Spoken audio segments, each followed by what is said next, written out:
মহারানীর ঘুম কি শেষ? আদ্র ভাইয়া দরজায় হেলান দিয়ে দাঁড়িয়ে জিজ্ঞেস করলো। আমি তাড়াতাড়ি হাতের ফোনটা বালিশের নিচে রেখে হাই তুলতে তুলতে বললাম, হ্যাঁ মাত্রই উঠলাম। আদ্র ভাইয়া কিছুটা বিরক্ত নিয়ে বলল, তা তো দেখতেই পাচ্ছি। তো বয়ফ্রেন্ডের সাথে চ্যাটিং শেষ? এই সাবধান, আমার নামে উল্টাপাল্টা কথা বলবেন না। কিসের বয়ফ্রেন্ড? আপনার জন্য বয়ফ্রেন্ড বানাতে পারলাম কোথায়? আদ্র ভাইয়া বলল। ও তাই? তা ব্রেকআপ নাকি? চোখ বড় বড় করে বললাম, আর একটা উল্টাপাল্টা কথা বললো না একদম। ও রিয়েলি? কি করবি যদি উল্টো পাল্টে কথা বলি? কি ক্ষমতা আছেই বা তোর? সারাদিন খাওয়া আর ঘুমানো ছাড়া কিছু করতে পারিস নাকি? খাওয়া আর ঘুমানোই বা কয়জনই বা করতে পারে বলেন? এটা আমার ট্যালেন্ট। আদ্র ভাইয়া তাচ্ছিল্যের স্বরে বলল, গরু ছাগলের আবার ট্যালেন্ট থাকে নাকি? ভাগ্যিস ঘাস না খেয়ে ভাত খাস তুই। এই আপনি বের হন তো, রুম থেকে বের হন। আদ্র ভাইয়া বলল, তা তো হবই। গোয়াল ঘরে কে থাকতে চাই বল? পড়তে বস। যা যা হোমওয়ার্ক দিয়েছি শেষ করে আমার রুমে জমা দিয়ে আয়। আমি হা করে খাটে বসে পড়লাম আর ভাবতে লাগলাম, শিট, এই ছেলেটা কোথাও শান্তি দিবে না। মাত্র কলেজ থেকে বাসায় এসে একটু ঘুমালাম আর তারপরই এই আপদটার মুখ দেখতে হলো। মিনিট 5 পর ফোনের নোটিফিকেশন এলো। হাতে নিয়ে দেখি আদ্র ভাইয়ার মেসেজ লেখা। ফোন রাখবি নাকি আমি এসে ফোন জমা নিব? কোনটা করব? আমি নোটিফিকেশন থেকেই সিন করে ফোন রেখে বই নিয়ে বসলাম। বাকি কথা পরে বলি, ছোট করে আগে আপনাদের পরিচয়টা দিয়ে ফেলি। আমি রোদ খান, আরাব খান আর নিপা জাহানের একমাত্র মেয়ে। আমি সবেমাত্র কলেজে উঠেছি। বুঝতেই পারছেন, নতুন কলেজে ওঠা মানে একটু উড়ু উড়ু মন। আর যেই সাইকোটাকে দেখলেন সে হলো আমার একমাত্র ফুপি সিলভি খান আর নীরব চৌধুরীর একমাত্র ছেলে আদ্র চৌধুরী। আসলে মেডিকেলের স্টুডেন্ট তো, তাই সাইকো। বেশি পড়াশোনা করলে যা হয় আর কি। আর বাকিদের পরিচয় গল্পের মাঝেই পেয়ে যাবেন। শীতের সকাল, কনকনে ঠান্ডা আর ঘন কুয়াশায় ঢাকা। সামনে কোনো কিছু ঠিক মতো দেখা যায় না, সবকিছু স্পষ্ট মনে হয়। কখনো কখনো কুয়াশার স্তর এত ঘন থাকে যে দেখলে মনে হয় সামনে কুয়াশার পাহাড় দাঁড়িয়ে আছে। গভীর রাত থেকে গাছের পাতায় শিশির বিন্দু জমতে থাকে, আর ভোর রাতে শিশির কোনা বড় বড় ফোঁটায় বৃষ্টির মতো ঝরতে থাকে। সূর্যের সোনালি আলো চোখে পড়তেই ঘুম ভেঙে গেল। মৃদু সোনালি রোদ পর্দা ভেদ করে রুমে এসে পড়েছে সোনালি সুতায় বুনা জালের মতো। ব্যস্ত নাগরিক আবারও জেগে উঠেছে। ফোনটা হাতে নিতেই দেখলাম আদ্র ভাইয়ার মেসেজ। সিন করলাম না, মেসেজ জাস্ট উপরে নোটিফিকেশন থেকেই পড়ে নিলাম। যা সারমর্ম হলো, হোমওয়ার্ক শেষ করে কলেজ থেকে এসে যেন ওনার রুমে রেখে আসি। মেসেজটা পড়ে যা বুঝলাম উনি বাসায় না, তারপরও মনে মনে ওনাকে গালি দিচ্ছি। এমন সময় আমার বেস্টি জয়ার কল। বুঝলাম বাসার নিচে মহারানী দাঁড়িয়ে আছে। তাই তাড়াতাড়ি করে রেডি হয়ে ডাইনিং এ গেলাম। পাপা আর আম্মু ব্রেকফাস্ট করছে। পাপা আমাদের অফিসের উদ্দেশ্যে বের হবেন, তো আমাকে ব্রেকফাস্ট করার কথা বললেও আমি দেরি হয়ে যাবে বলে পাপার থেকে হাত খরচ নিয়ে বের হয়ে পড়লাম। আম্মু ননস্টপ ভাবে বকা দেওয়া শুরু করেছে ব্রেকফাস্ট না করার জন্য। এটা আমার জন্য নতুন কিছু না, প্রতিদিনই শুনি। নিচে গিয়ে দেরি হওয়ার জন্য জয়ার বকা তো ফ্রি, মানে 24 ঘন্টা কাটে সবার বকা খেতে খেতে। এত বকা খেতে খেতে ভাত খাওয়ার আর দরকার পড়ে না। এদিকে আদ্র আজ ক্লাস করবে না, তাই নীরব চৌধুরীর সাথে বের হয়ে গেল অফিসের উদ্দেশ্যে। নীরব চৌধুরী এখনো আদ্রের উপরে পুরো অফিসের দায়িত্ব বুঝিয়ে না দিলেও সময় পেলে আদ্র অফিসে যায়। তো গাড়িতে উঠতে উঠতে আদ্র কাউকে ফোন দিল আর বলল, দায়িত্ব মনে আছে তো, পুরো সময় ওকে চোখে চোখে রাখবে।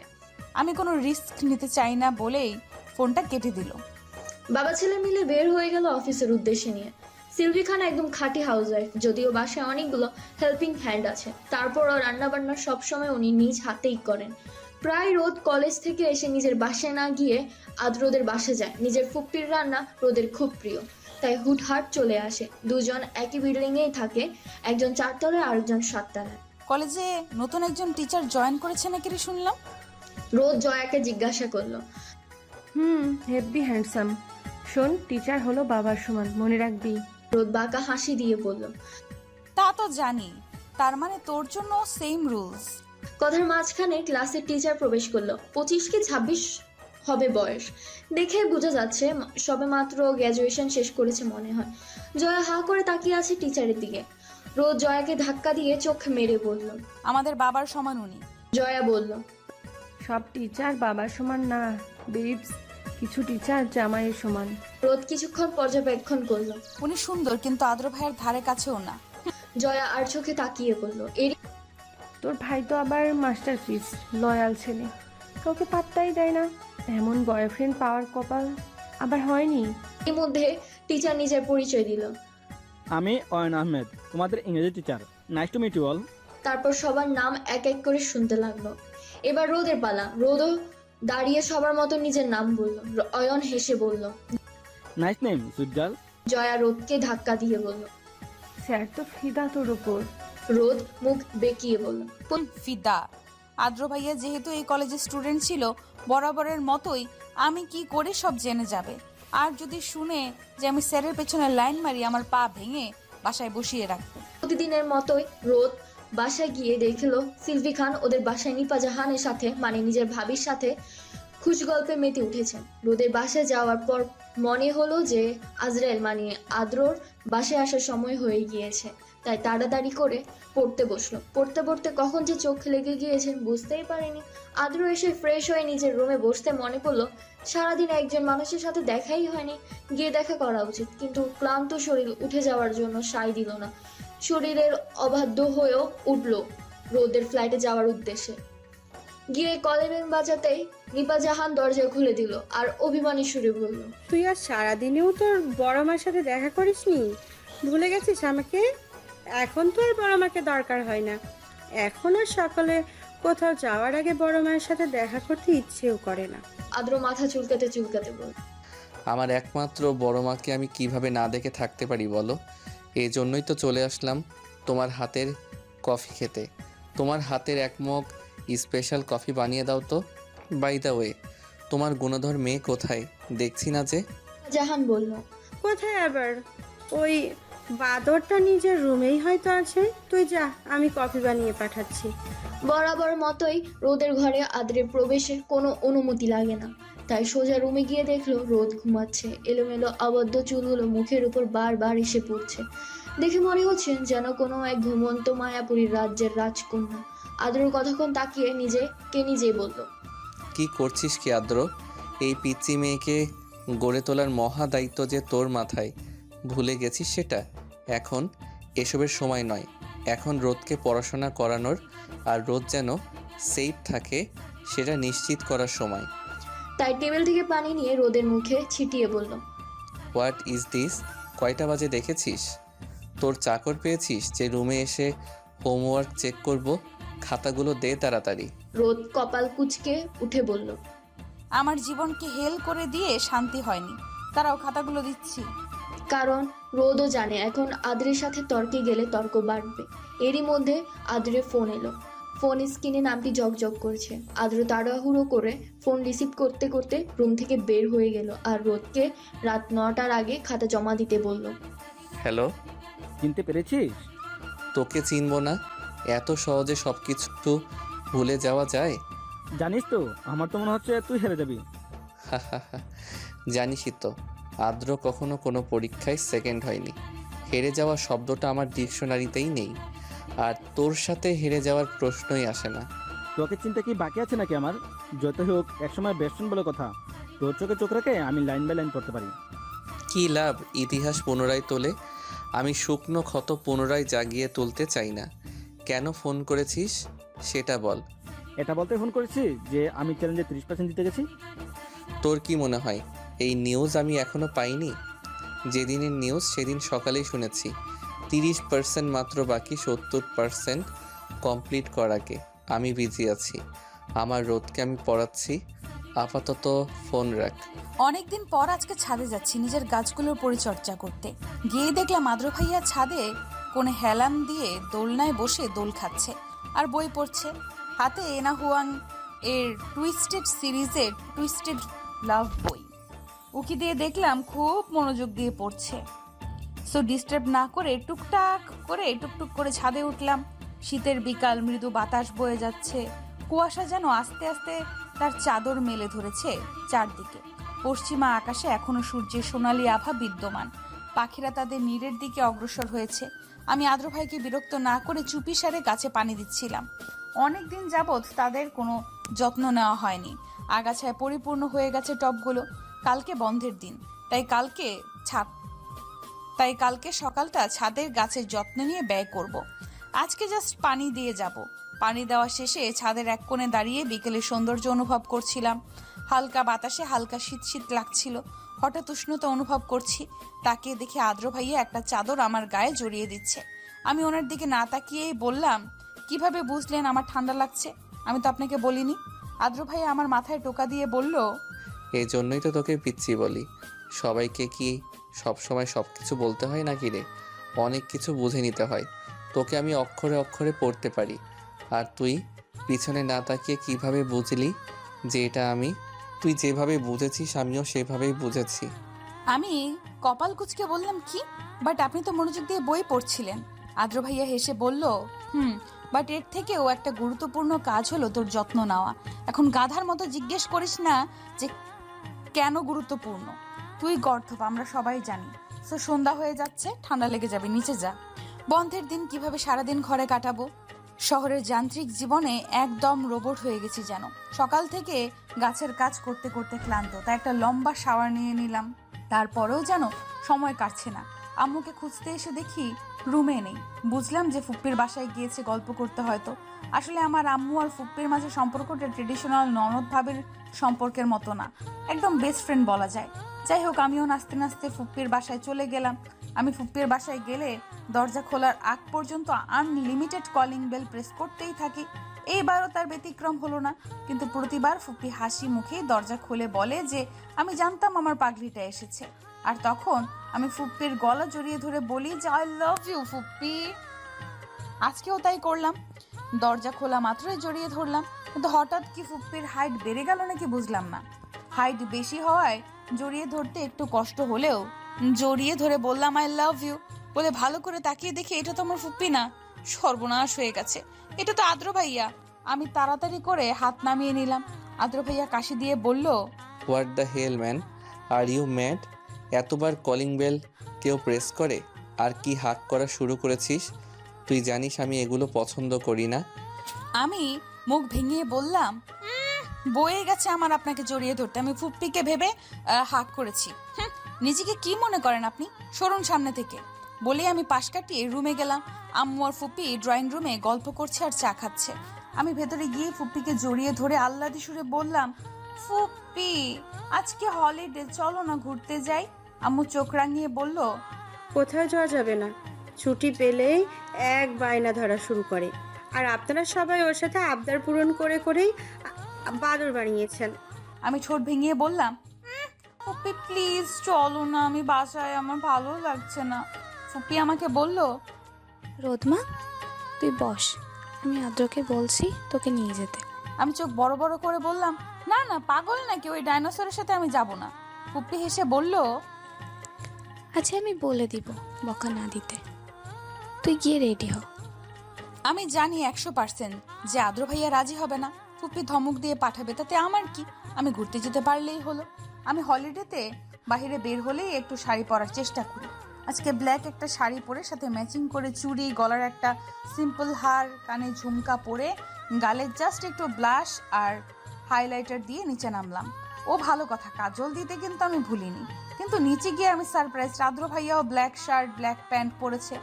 ওনার লুকটা সত্যিই প্রশংসার যোগ্য। ব্ল্যাক শার্ট ব্ল্যাক প্যান্ট, হাতে ব্র্যান্ডেড সিলভার চেইনের ওয়াচ, পায়ে হোয়াইট স্নিকার্স। আমি দেখে কতক্ষণ হা করে তাকিয়ে চিন্তা করলাম আমাদের কালার কিভাবে মিলল। আমার তো ইচ্ছা করছিল তখনই গিয়ে ড্রেস পাল্টে আসতে। যাই হোক, চিন্তা করলাম আমারই দেরি হয়ে যাবে। আদ্র ভাইয়া বাইকে হেলান দিয়ে কিছুটা বিরক্তি নিয়েই বলল, কিরে, শান্তি দিবি না আমাকে? প্রতি হলিডেতেই ঘুরতে যেতে হয়। এতই ঘোরাঘুরির ইচ্ছে থাকলে বয়ফ্রেন্ড জোগাড় করে নে, না হয় বিয়ে করে নে।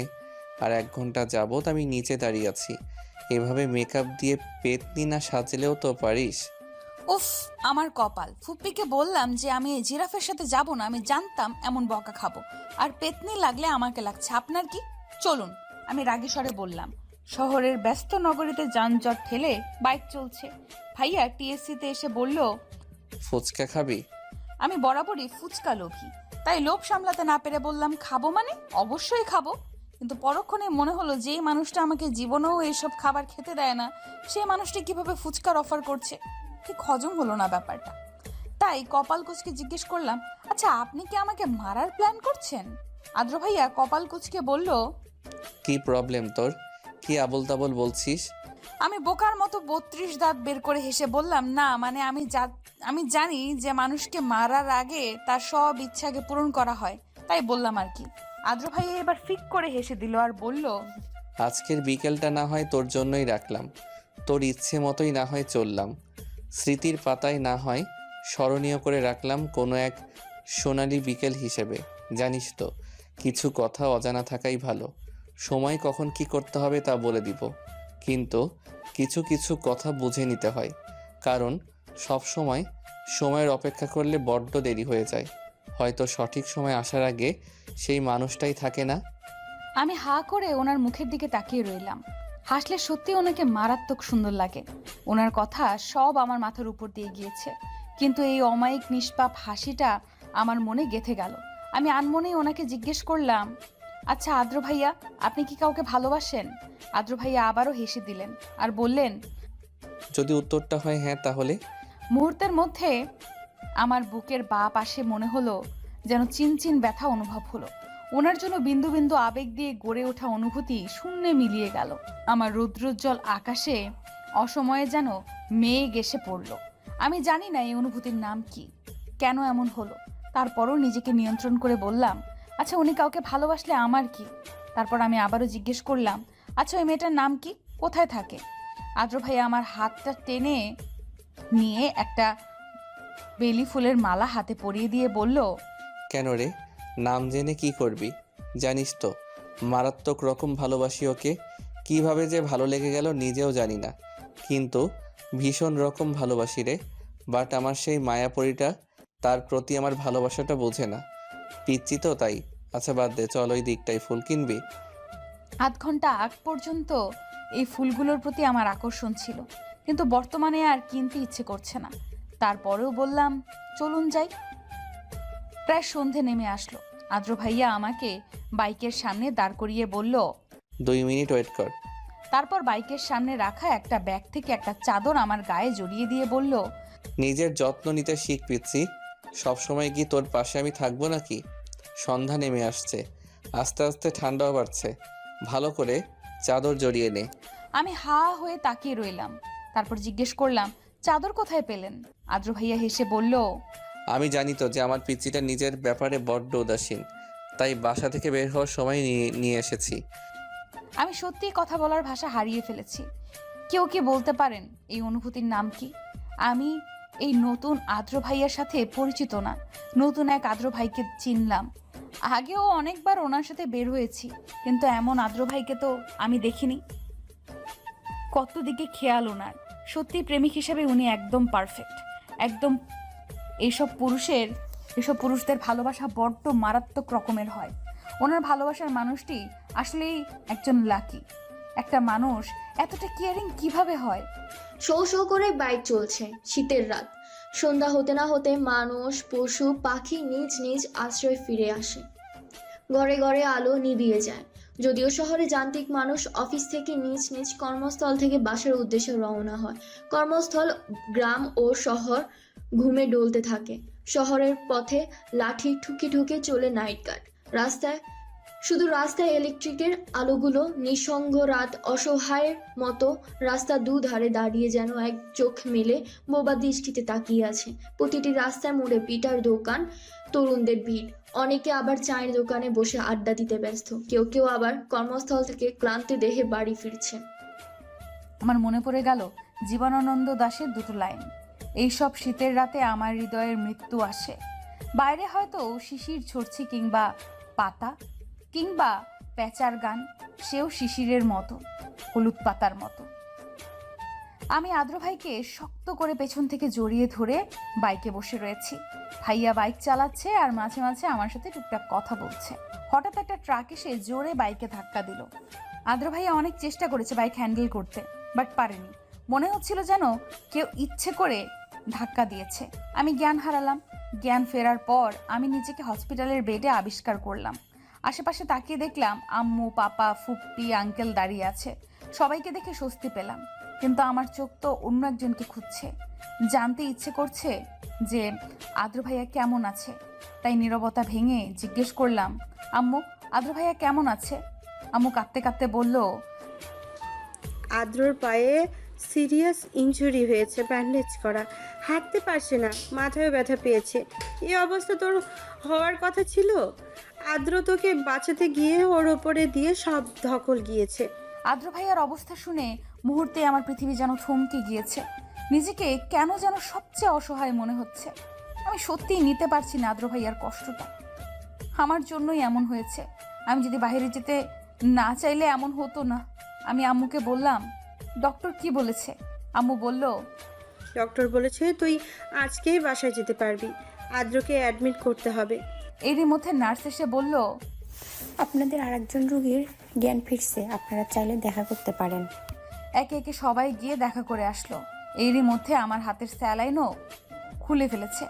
আমি আম্মুকে বললাম, আম্মু, আমি আদ্র ভাইকে দেখতে যেতে চাই। আম্মু আমাকে ওই কেবিনে নিয়ে গিয়ে রেখে বাইরে চলে আসলো। আদ্র ভাইয়ের কেবিনে যাওয়া মাত্রই আমাকে দেখে আদ্র ভাইয়া ছোট্ট করে একটা হাসি দেন, যেন উনি আমার অপেক্ষাতেই ছিলেন। আমি বেডের সাইডে চেয়ার টেনে বসলাম। আদ্র ভাইয়ার মুখে এখনো সেই হাসিটা লেগে আছে। আমাকে শীতল কণ্ঠে জিজ্ঞেস করলো, কি অবস্থা তোর? বেশি ব্যথা পেয়েছিস? উনি এমনভাবে কথা বলছেন যেন কিছুই হয়নি। এমনিতেই ওনাকে দেখে আমার কান্না পাচ্ছিল, কারণ সব আমার জন্যই হয়েছে। আর আমার কি অবস্থা জিজ্ঞেস করার সাথে সাথে আমি কান্নাই করে দিলাম। অশ্রু আর কোনো বাধা মানছে না। আদ্র ভাইয়া ব্যস্ত হয়ে জিজ্ঞেস করলো, কাঁদছিস কেন? বেশি ব্যথা পেয়েছিস? আমি কান্না করতে করতে বললাম, আমার জন্যই আপনার এমন হয়েছে। কেন গিয়েছিলেন আমাকে বাঁচাতে? আদ্র ভাইয়া হেসে বলল, আমার রোদ পাখিকে আমি বাঁচাবো না তো কে বাঁচাবে? আমি কপাল কুঁচকে বললাম, কি? আদ্র ভাইয়া কথা ঘুরিয়ে বলল, তোর হাতে এখনো ফুলগুলো বেশ লাগছে। দেখ এখনো কত সুন্দর তরতাজা লাগছে। এরকম ফুলের মালা হাতে পরে কান্না করা কি মানায়? আমি হেসে বললাম, হইছে, আর ঢং করতে হবে না। কবে সুস্থ হয়ে বাড়ি যাবেন বলুন? আপনি না বলেছিলেন আপনি এখন থেকে আমাকে কলেজে নিয়ে যাবেন? কবে থেকে? আদ্র ভাইয়া বলল, নিয়ে যাব তো। আমি যতদিন সুস্থ না হচ্ছি ততদিন কলেজে যাবি না। কিন্তু কেন কলেজে যাব না? আমি বলেছি তাই। আমার ডিসিশনই তোর লাইফে শেষ ডিসিশন। আমি বলেছি তুই যাবি না মানে যাবি না। আমি আর কথা বাড়ালাম না। দেখতে দেখতে হসপিটালে একদিন কেটে গিয়েছে। যদিও আমাকে রিলিজ দিয়ে দিয়েছে, তারপরও আমি হসপিটালেই। নিজের কাছে আমার নিজেকে অপরাধী মনে হয়।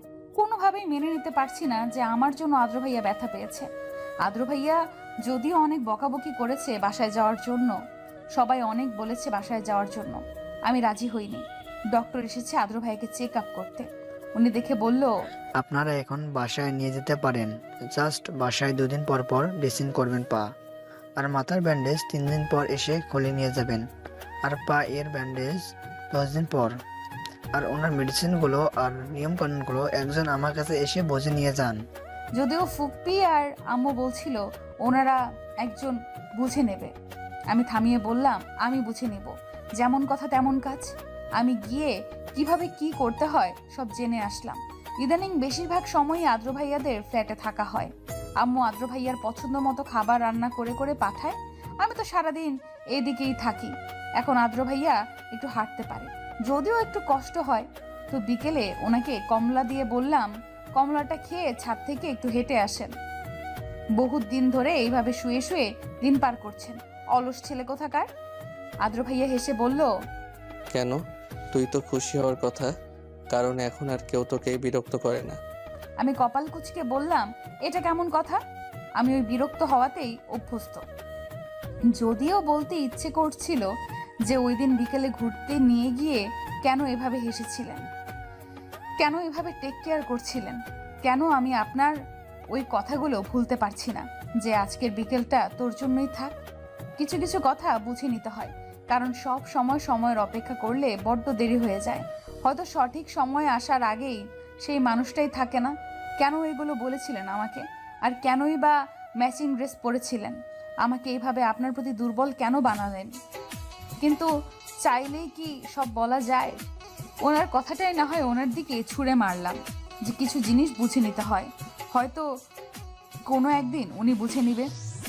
আজকে আবার আমার বেস্ট ফ্রেন্ড জয়া ফোন দিয়েছে, তো ফোন রিসিভ করতেই জয়া বলল, দোস্ত, তুই কি জাদু করছিস স্যারকে? আমি জিজ্ঞেস করলাম কি জাদু করছি মানে? আরে ওই নতুন স্যার শুধু তোর কথা জিজ্ঞেস করে যে তুই কেন আসিস না, তোর কি সমস্যা। আজকে আমার থেকে তোর ফোন নাম্বারও নিয়েছে, দেখিস তোকে ফোন দিবে। আমি কিছুটা অবাক হয়ে বললাম, ওনার সাথে আমার দেখাই হয়েছে একবার, বাদ দে, ফোন দিলে দেখা যাবে। কথা শেষ করে নিজের রুম থেকে ফুপ্পির বাসায় যেতেই ফুপ্পি বলল, রোদমা, নে আদ্রকে হরলিক্সের গ্লাসটা দিয়ে আয়। আমি গ্লাস নিয়ে আদ্র ভাইয়ার বেড সাইডের টেবিলে রাখতেই কল এলো আমার ফোনে। তো রিসিভ করে হ্যালো বলতেই ওপাশ থেকে বলল, হ্যালো ম্যাম, আমি অয়ন আহমেদ, তোমাদের ইংরেজি টিচার। আমি হেসে বললাম, ও সরি স্যার, নাম্বার সেভ করা ছিল না তো তাই চিনতে পারিনি। উনি হেসে বলল, না না, সমস্যা নেই। তুমি কলেজ আসছো না কেন? আমি হেসে বললাম, আসলে আমার বাসায় একটু সমস্যা। আদ্র ভাইয়ের দিকে তাকিয়ে দেখলাম উনি তীক্ষ্ণ দৃষ্টিতে আমার দিকে তাকিয়ে আছে। আমি কিছু বলতে যাব তার আগেই আদ্র ভাইয়া আমার কাছ থেকে একটা টান দিয়ে ফোন নিয়ে বলল, রোদের বাসায় সমস্যা, ওর সমস্যা শেষ হলে ও নিজেই কলেজে যাবে। আর দয়া করে ফোন দিয়ে বিরক্ত করবেন না। আর ওর খোঁজ নেওয়ার জন্য ওর ক্লাস টিচার আছে। বলেই ফোন কেটে নাম্বারটি সাথে সাথে ব্লক করে ফেললো। আর আমাকে বলল, তোর কলেজের এই নতুন স্যারের সাথে যদি বেশি মাখামাখি করতে দেখি, একদম পা ভেঙে বাসায় বসিয়ে রাখবো। আর যদি নাম্বার আনব্লক করার চেষ্টা করিস তো এর ফলাফল ভালো হবে না। মানে ভালোর মধ্যে হঠাৎ এমন রেগে গেল কেন আমি বুঝতে পারলাম না। তাই কিছুটা বিরক্তি নিয়েই জিজ্ঞেস করলাম, কি সমস্যা আপনার? একটা ছোট্ট ম্যাটার নিয়ে এত ওভার রিয়েক্ট কেন করছেন? টিচার হিসেবে উনি ফোন দিয়ে জিজ্ঞেস করা কি অপরাধ? আদ্র ভাইয়ার মুখ লাল হয়ে গিয়েছে, উনি রেগে গেল। ওনার নাক গাল লালচে হয়ে যায় আর কপালের সাইডের একটা শিরা একদম সুস্পষ্টভাবে বুঝে যায়। দেখেই বুঝতে পারলাম উনি প্রচণ্ড রেগে গেছে, বাট কেন আমি জানি না। আদ্র ভাইয়া বেশ উচ্চ স্বরে বলল, অবশ্যই অপরাধ। তোর ক্লাস টিচার ফোন দিবে উনি না, হঠাৎ তোর ওনার উপর এত দরদ কেন?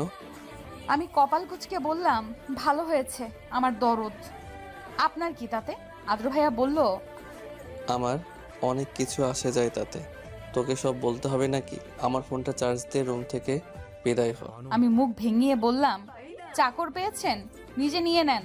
ও আমি তো ভুলেই গেছিলাম আপনার পা ভাঙা, আমার সাহায্য ছাড়া আবার চলতে পারবেন না।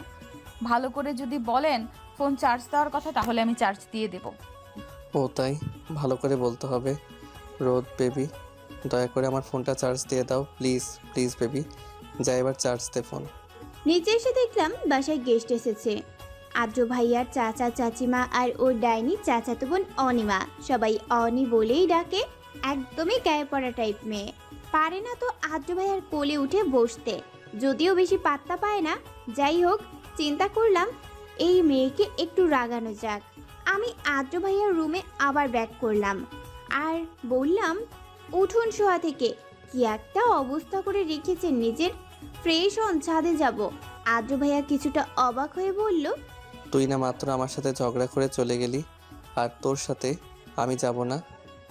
তুই যে কোনো সময় ধাক্কা দিয়ে ছাদ থেকে ফেলে দিতে পারোস, বিশ্বাস নাই তোকে?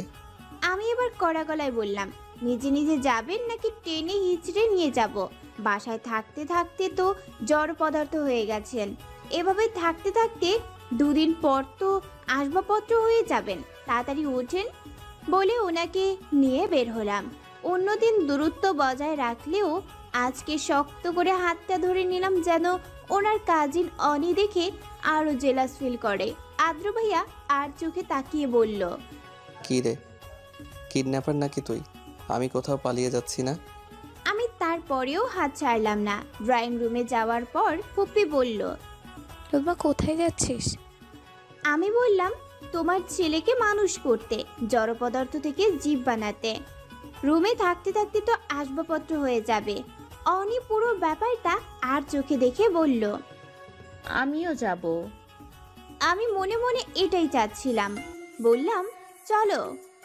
গিয়ে তাড়াতাড়ি করে আদ্র ভাইয়াকে নিয়ে লিফটে উঠে বললাম, অনি জানোই তো আদ্র ভাইয়া অসুস্থ, ওনার জায়গা বেশি লাগবে, তুমি পরেরটাতে আসো বলে লিফটের ডোর অফ করে দিলাম। আদ্র ভাইয়া অবাক হয়ে তাকিয়ে আছে। এদিকে আদ্র মনে মনে ভাবছে, তাহলে কি রোদ পাখি ও আমাকে ভালোবাসে? কারণ মানুষ তার নিজের একান্তই নিজের মানুষদের নিয়ে বেশি জেলাস ফিল করে। অনি এসে ভালোই হয়েছে, এবার আমার রোদ পাখির অনুভূতি বুঝতে পারবো। ছাদে গিয়ে দেখি আদ্র ভাইয়াকে ধরে ধরে হাঁটাচ্ছিলাম, তার মধ্যে এই ডাইনি হাজির। মন চাচ্ছিল ধাক্কা দিয়ে ছাদ থেকে ফেলে দেই, কিন্তু এটা করলে পুলিশ কোমরে দড়ি দিয়ে জেলে নিয়ে যাবে, আর 14 শিকের ভাত সারা জীবনের জন্য কনফার্ম। তাই চুপচাপ নিজের কাজ করতে লাগলাম। এসেই অনি বলল, আদিত্য ভাইয়া, তুমি নাকি পায়ে ব্যথা পেয়েছো? মানে চিন্তা করো, চোখে দেখছি হাঁটতে পারছে না, ব্যান্ডেজ করা, আবার ন্যাকামো করে জিজ্ঞেস করে।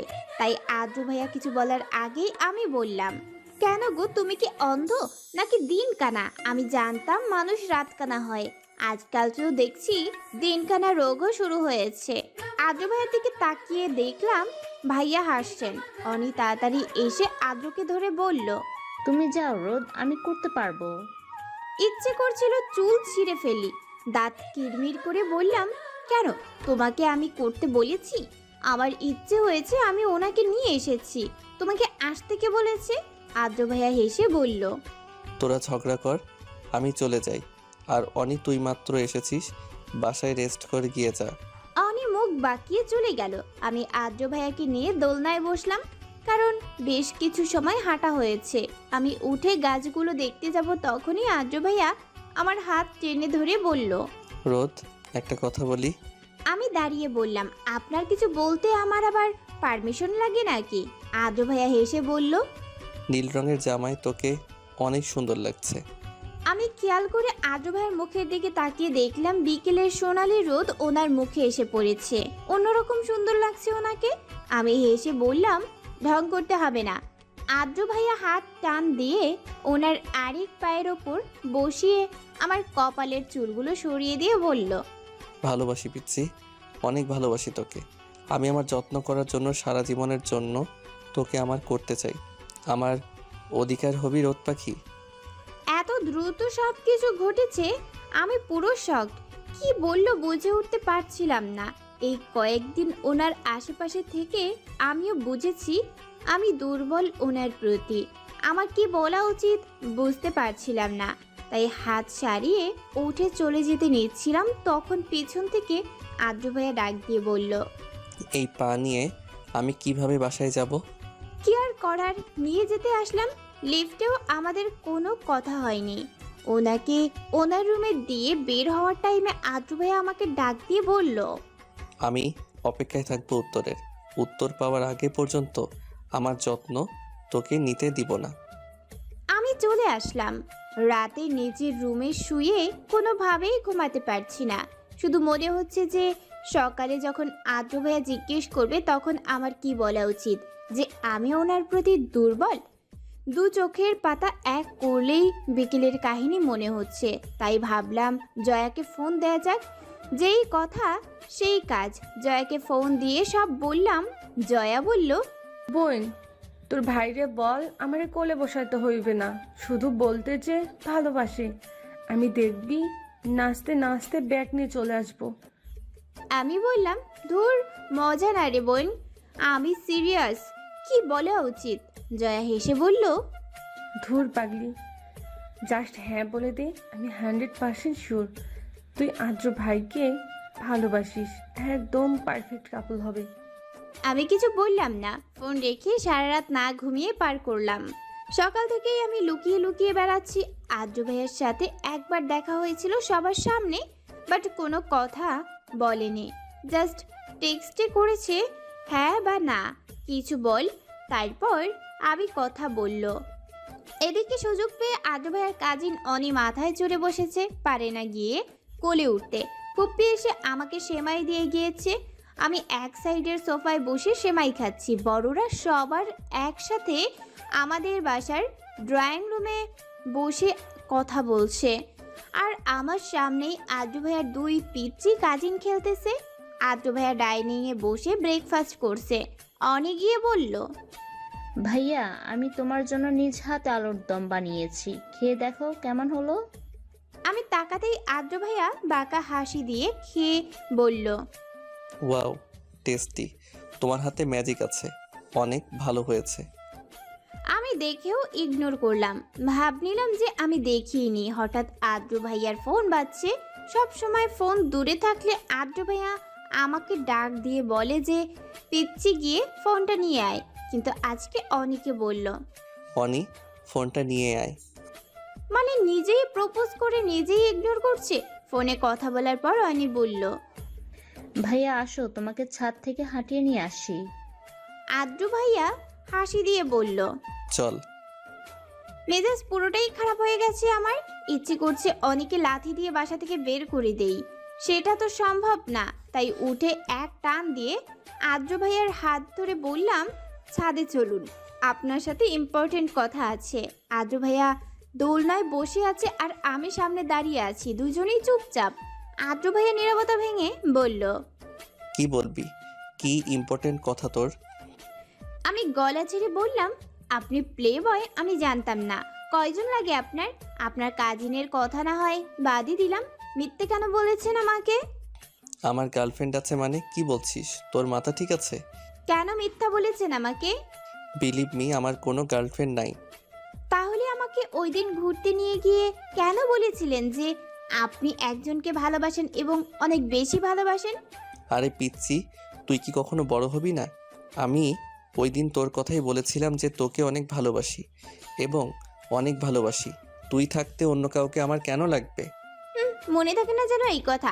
আমাকে রেখে যদি অন্য কাউকে বিয়ে করার কথা ভাবেন, একদম মেরে ফেলবো। আর যদি অনির পিছন পিছন ঘুরঘুর করেন, তাহলে ওকে মারবো তো মারবই, সাথে আপনাকেও মারবো।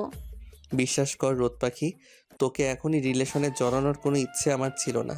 ইচ্ছে ছিল তুই বড় হলে তোকে একদম বিয়ে করে নিজের করে নিব, বাট আমাকে বাধ্য হয়ে করতে হলো। বিশ্বাস কর রোদ পাখি, আমি এখন তোকে কোনো অধিকার দেখাবো না। আদ্রের ভাবনার মাঝে রোদ বলল, এই যে মিস্টার, বাসায় জানাজানি হলে কি করবেন? আদ্র হেসে বলল, সেটা না হয় আমার উপরই ছেড়ে দে, বাট তোকে একটা কথা দিতে হবে। রোদ হেসে বলল, বলে ফেলুন। আদ্র বলল, তুই তোর ওই ইংরেজি টিচারের সাথে বেশি কথা বলবি না। তুই অনেক কিছুই বুঝিস না বা জানিস না, প্লিজ রোদ। রোদ হেসে বলল, আরে উনি আমার টিচার, নট মোর দ্যান। আচ্ছা যান, তারপরেও আমি খেয়াল রাখবো। ছাদের উপরে কি এই পা নিয়ে থাকবেন নাকি নিচে যাবেন? আদ্র রোদের গাল টেনে বলল। তুই চাইলে আমার থাকতে সমস্যা নেই। রোদ আদেশের সুরে বলল, চলুন নিচে। রোদের বাবা মা আরাফ খান নিপা জাহানের সাথে সিলভি খান মানে আরাফ খানের বোন আদ্রের মা কথা বলছে। ভাইয়া এভাবে আর কয়দিন? রোদকে নিয়ে আমার খুব ভয় হয়, আর আমার ছেলেকে নিয়ে সারা দিনেই ভয় হয়। আরাফ খান হেসে বলল, আরে চিন্তা করছিস কেন? আদ্র একাই যথেষ্ট রোদকে প্রোটেক্ট করার জন্য। ও নিজের খেয়ালও রাখতে পারবে। নিপা খান বলে উঠল, আমার মনে হয় রোদকে জানানো উচিত ছিল ব্যাপারটা। আরাফ খান উত্তর দিল, আরে রোদকে এসব বললে ও ভয় পেয়ে যাবে। আদ্র সিলভির ছেলে হলেও আমি ওকে চিনি ভালো করে। আমি আদ্রকে চোখ বন্ধ করে বিশ্বাস করি। তোমরা টেনশন নিও না। জানো, আমি মনে করি আদ্রের দুর্ঘটনাটা ঘটে ভালোই হয়েছে। রোদ আর ওর সম্পর্কটা এবারে একটু ভালো হবে। এ তো জীবন্ত টম অ্যান্ড জেরির মতো ঝগড়া করেই গেল। রোদ দিব্যি গান শুনছিল। হঠাৎ মেসেজের নোটিফিকেশন এলো। রোদ চেক করতে দেখলো আদ্রের মেসেজ। রোদের আত্মা কেঁপে উঠল। বিগত এক সপ্তাহে বই কি জিনিস তুই জানিস না? যদি এমনই চলতে থাকে, A+ তো দূরের বিষয়, পাসও করবি না। ভালো চাস তো ইংরেজি নিয়ে বস। বই দাগানো আছে, ওগুলো প্র্যাকটিস করে আমার রুমে দিয়ে যাবি। এভাবে সারাদিন ঘুরলে চলবে না। এই ছেলেটা আমাকে শান্তি দিবে না। জীবনটা তেজপাতা বানিয়েছে বললে ভুল হবে। জীবনটা আগুনে পোড়া তেজপাতা। আমার শান্তি ওনার সহ্য হয় না। একটু শান্তিতে ঘোরাঘুরি করতে দেখলেই পড়ার কথা বলবে। রোদ বিড়বিড় করে বলল, আদ্র ফোনে কাকে বলল, আমি জানি না কিভাবে বের করবি। আমি অবশ্যই বের করতে চাই ওই দিন অ্যাক্সিডেন্টের পিছনে কে দায়ী ছিল, কে রোদ পাখির উপর আঘাত হানতে চাই, খুঁজে বের কর তুই। আমি একটু পা ঠিক হলে তোর সাথে দেখা করব। তুই তো জানিস আমি রোদ পাখিকে নিয়ে কত সিরিয়াস। আমার উপর আঘাত সহ্য করতে পারলেও রোদ পাখির উপর আঘাত আমি সহ্য করতে পারবো না। আমি এর শেষ দেখে ছাড়বো। কথা রেখে আদ্র রোদকে কল দিয়ে বলল। রেডি হয়ে আমার বাসায় আয়, আজকে পায়ের ব্যান্ডেজ খুলতে যাব। রোদ উত্তর দিল। আমি যাব আপনার সাথে। তাহলে আমি কি অন্য কাউকে কল দিয়েছি? তোকে যেহেতু কল দিয়ে বলেছি তাই তোকেই যেতে বলেছি। আমি কেন যাব? অনিকে নিয়ে যান, আপনার পরাণের মানুষ বলে কথা। ওর হাতের খাবার তো আবার অনেক টেস্টি, তো ওকে নিয়ে যান। কানের নিচে যখন থাপ্পড় দিব তখন বুঝবি যে তোকে কেন নিয়ে যাব। নিচে আসতে বলেছি, সোজা নিচে আয়। এত কথা কেন বলিস? থ্রেট দিচ্ছেন আমাকে? ভয় পাই না আমি আপনাকে। কোথায় জিএফকে কল করে বলবেন যে বেবি তোমাকে ছাড়া আমি যাব না হসপিটালে, সেখানে বলছেন কানের নিচে থাপ্পড় দেবেন। তুই নিজে নিচে আসবি নাকি তুলে নিয়ে আসবো তোর বাসা থেকে? আচ্ছা আচ্ছা, আসছি আমি। শীতের বিকাল, আস্তে আস্তে শীত যেন পুরো শহরকেই গ্রাস করে নেবে। শীতল বাতাস বইছে, মনে হচ্ছে যেন সোজা হিমালয় থেকে এসেছে। শহরের প্রতিটি জায়গায় আলো জ্বলে উঠছে আস্তে আস্তে। আদ্র আর রোদের গাড়িটি আপন বেগে ছুটছে। আদ্র রোদের হাতে হাত রেখে বলল। শীতের এই বিকেল বেলায় কুয়াশাচ্ছন্ন পরিবেশে তোর সাথে গল্প করতে চাই, কোনো এক মফস্বলে সবুজ প্রকৃতিতে হারিয়ে গিয়ে।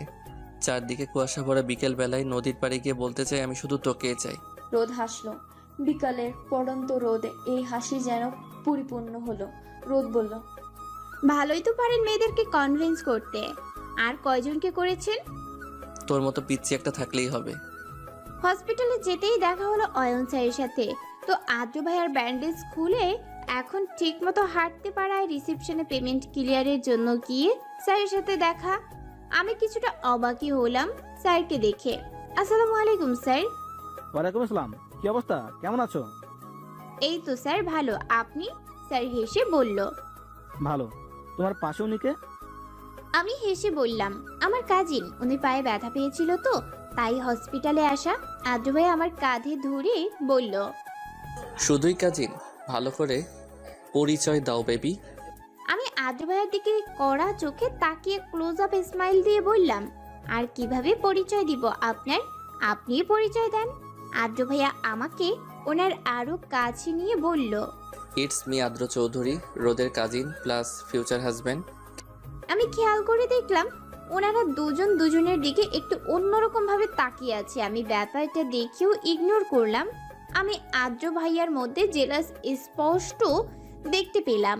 অয়ন স্যার আমাকে হেসে জিজ্ঞেস করলো, তোমার বিয়ে ঠিক হয়ে গেছে? আমি উত্তর দেওয়ার আগেই আদ্র ভাইয়া বলল। কেন, আমি বললাম যে শুনলেন না? স্যার হেসে বলল, তাহলে তো রোড ট্রিট দিতেই পারো তুমি। আজকের জন্য না হয় স্যার থেকে তোমার ফ্রেন্ড হয়ে গেলাম। আমি কি বলবো বুঝে উঠতে পারছিলাম না, তাই কিছু না বুঝেই বললাম, অবশ্যই স্যার, চলুন। তিনজন মুখোমুখি রেস্টুরেন্টের টেবিলে বসে আছি। আমি আদ্র ভাইয়াকে বললাম, আপনারা বসুন, আমি একটু ফ্রেশ হয়ে আসি। তো রোদকে তুই তোর গার্লফ্রেন্ড কবে বানালি? সে জবাবদিহিকে আমি তোকে করব? তুই যেদিন প্রথম কলেজের টিচার হিসেবে গিয়েছিলি সেদিনই আমি নিউজটা পেয়েছিলাম। আমার যা বোঝার আমি সেদিনই বুঝেছিলাম। আমি তো জানতাম তুই নিউজটা পাবি। তো রোদকে শেষ পর্যন্ত নিজে রাখতে পারবি তো?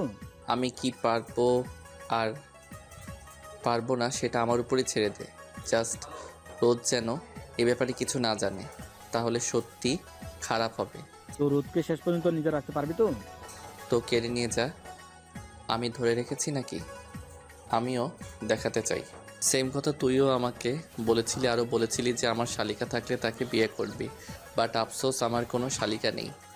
আমি এসে খাবার অর্ডার দিলাম। খাবার আসতে না আসতেই আদ্র ভাইয়া বিল পে করে স্যারকে খেতে বলে আমাকে নিয়ে বের হয়ে আসলো। আমি অনেকবার নিষেধ করছিলাম, বাট কে শুনে কার কথা। বাসায় আসা পর্যন্ত পুরো সময় আমাদের কোনো কথা হয়নি। আদ্র ভাইয়ের ফেস দেখেই বুঝেছিলাম উনি প্রচণ্ড রেগে আছে। ওনার মুড খুবই খারাপ। এই ছেলেটা ছোট ছোট বিষয় নিয়ে এত ওভার রিঅ্যাক্ট করে কি বলবো। স্যার, উনি আমার ফ্রেন্ডও না, তারপরেও ট্রিট চাওয়ায় কি করলো? এই ছেলেটা শান্তি দিবে না আমাকে। এর মধ্যে আমার পেটে ইঁদুর দৌড়াতে শুরু করলো ক্ষুধায়। আমি আদ্র ভাইকে বললাম, আই এম হাংরি। আদ্র ভাইয়া ড্রাইভিংয়ে মনোযোগ রেখেই বলল, তোর ওই অয়ন আহমেদ স্যারের সাথে বসিয়ে দিয়ে আসবো? আমি করুণভাবে তাকিয়ে বললাম, আমি কি বলেছি আমি ওনার সাথে ডিনার করব? আমি তো আমার এই কিউট বয়ফ্রেন্ডের সাথে ডিনার করব। আদ্র ভাইয়া আমার গাল টেনে বলল। হইছে, ঢং করতে হবে না। আদ্র ভাইয়া একটা রেস্টুরেন্টের সামনে গাড়ি সাইড করলো। আমরা ভেতরে গিয়ে পছন্দ মতো খাবার অর্ডার দিলাম। আমি আদ্র ভাইয়াকে খাবার খেতে খেতে জিজ্ঞেস করলাম, ওখানে কেন আমাকে খাবার খেতে দিলেন না? এখানে এসে তো আবার ঠিকই এসে খাবার অর্ডার দিলেন। ওখানে সবাই একসাথে ডিনার করলেই হতো। আদ্র আমার মাথায় হাত দিয়ে বলল, আমি তোর পাশে অন্য কাউকে সহ্য করতে পারি না। অন্য কারোর সাথে, মেইনলি ওই স্যারের সাথে ডিনার করতে দিব না। তোর ওই স্যার ছাড়া আর সবার সাথে ডিনার করতে পারবি। তুই যদি আমার জায়গায় থাকতি তাহলে বুঝতি যে আমি কেন এমন করি। আচ্ছা যাই হোক, বাদ দে। দক্ষিণা ঝিরঝির বাতাস নিয়ে এসে পড়েছে বসন্ত। নির্জীব প্রাকৃতি যেন সাহসা যেন জেগে উঠেছে। বসন্তের আগমনে প্রকৃতির তার জীর্ণতা মুছে শুরু করেছে। শীতের পাতা ঝরা বৃক্ষগুলো এতদিন যেন বিগত যৌবনা বৃদ্ধার মতো দাঁড়িয়েছিল রিক্ত বেশে। বসন্ত এসে তাকে দান করেছে যৌবনের উন্মদানা। মৃত প্রায় নগ্ন ডালগুলোতে এসেছে নতুন পাতার আশীর্বাদ। দিন পার হচ্ছে, রাত পার হচ্ছে। আদ্র ভাইয়াকে আমার বয়ফ্রেন্ডের চেয়ে অভিভাবকই বেশি মনে হয়। আমিও এখন অভ্যস্ত হয়ে গেছি ওনার শাসনে, কিন্তু এখন রেগুলার কলেজে যাই না। আদ্র ভাইয়া বাসায় পরিপূর্ণ প্রিপারেশন নেওয়াচ্ছে, আমাকে আর কলেজে আনা নেওয়াও করে। ওনার করা আদেশ বাসায় থেকে যেন পড়াশোনা করি। বাসার সবাই ও উনি যা বলে যাই। বসন্তকালে কবি ও সাহিত্যিকের প্রেরণা উৎস হয়ে আছে যুগ যুগ ধরে। চমৎকার আবহাওয়া এবং ফুল ও ফলের প্রাচুর্যের জন্য এই সময় বাংলাদেশের সাংস্কৃতিক অঙ্গনও মুখরিত হয়ে ওঠে। উদযাপিত হয় বাসন্তী উৎসব, হোলি উৎসব ও নানা ধরনের সাংস্কৃতিক অনুষ্ঠান। আধুনিক কালে শহরের যান্ত্রিক জীবনেও বসন্ত একটি প্রাণোচ্ছল আনন্দের বার্তা নিয়ে উপস্থিত হয়। চারুকলার বকুলতলা, রমনার বটমূলে ইত্যাদি জায়গায়ও এবং রেডিও, টেলিভিশন ইত্যাদি গণমাধ্যমে গান, আবৃত্তি, নাটক ও আলোচনার মাধ্যমে মহাসমারোহে বসন্ত বরণ উৎসব পালন করা হয়ে থাকে। আমাদের কলেজে বসন্ত বরণ উৎসব কালকে। আদ্র ভাইয়াকে কলেজে থেকে আমন্ত্রণ করা হয়েছে পুরাতন শিক্ষার্থী হিসেবে। আমি তো খাওয়া দাওয়া বন্ধ করে কিভাবে যাব সেই প্রিপারেশনই নিচ্ছি। সারা রাত ঘুমাতে পারিনি। সকাল সকাল ঘুম থেকে উঠে ফুপ্পির কাছে গিয়ে শাড়ি পরে এসেছি, কারণ আমি শাড়ি পরতে পারি না। তারপরে এসে মেকআপ নিয়ে বসলাম। আদ্র ভাইয়াকে মেসেজ দিয়ে বলে রাখলাম যাওয়ার সময় আমাকে ম্যারিগোল্ড ফলোয়ার কিনে দিতে, খোপায় দেওয়ার জন্য আর হাতে পরার জন্য। আমি একদম নিজের মনের মাধুরী মিশিয়ে মেকআপ করলাম, কিন্তু নিচে নেমে আমি আরেক দফা অবাক হলাম আদ্র ভাইয়াকে দেখে। আমি প্রতিদিনই যেন নতুনভাবে নতুন একটা আদ্র ভাইয়াকে চিনেছি। আজকে উনি বাসন্তী রঙের একটা পাঞ্জাবি পরেছেন আর নিচে কালো প্যান্ট, পায়ে 2 বেল্টের এক জোড়া স্লিপার, হাতে ব্ল্যাক ওয়াচ। একদমই সাধারণ আউটফিট, কিন্তু এই সাধারণ আউটফিটে ওনাকে অসাধারণ লাগছে। আসলে কি জানেন, ছেলেদেরকে সাধারণ আউটফিটেই ভালো লাগে। সিম্পলভাবে থাকলেই ওদের মারাত্মক সুন্দর লাগে। আমাকে দেখতেই আদ্র ভাইয়া কপাল কুঁচকে বলল, তুই কি আসলেই রোদ? এগুলো কি করছিস? শেওড়া গাছের পেতনির মতো লাগছে। একটু কম সাজলেও তো পারিস। তোকে দেখলে সাধারণ মানুষও তো হার্ট অ্যাটাক করবে। আমি জানতাম যে উনি এগুলোই বলবে। যেদিন আমাকে বেশি সুন্দর লাগে সেই দিনই উনি আমাকে এমন বলে, কারণ উনি চায় আমি সিম্পলভাবে বাহিরে যাই, যেন কোনো ছেলে আমার দিকে না তাকায়। কিন্তু যতই হোক, মেয়ে মানুষ তো, মেকআপ তো মেয়েরা করবেই। আমি বললাম, আমি পেতনির ডাইনি, আমি জানি। আপনি তাহলে এই ডাইনির পেছন পেছনই ঘুরেন কেন? সুন্দরী সুন্দরী মেয়েরা তো এখনো আপনার পিছনে লাইন লেগে থাকে। ওদের কাউকে অ্যাকসেপ্ট করলেই তো পারেন। আদ্র ভাইয়া গাড়ি স্টার্ট দিতে দিতে বলল, কিন্তু ওরা তো আমাকে মানসিক প্রশান্তি দিবে না। দিন শেষে সবাই তো মানসিক প্রশান্তিটাই চায়, আর আমার মানসিক প্রশান্তির জন্য আমি তোকে চাই। দিন শেষে তোকে দেখলেই যেন আমার সারাদিনের ক্লান্তি দূর হয়ে যায়।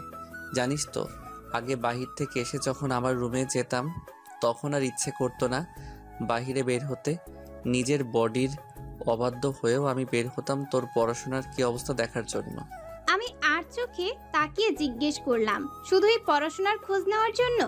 আদ্র ভাইয়া হাসলো। সকালের মিষ্টি সোনালি রোদ ওনার মুখে এসে পড়েছে। এই হাসিটা দেখে আমার সেই বিকেলের কথা মনে পড়ে গেল। সেই দিনও উনি ঠিক এতটা মিষ্টি করেই হাসছিলেন। ওনার হাসি দেখে আমি এক আকাশ সমান মুগ্ধতা নিয়ে আমি ওনার দিকে তাকিয়েছিলাম।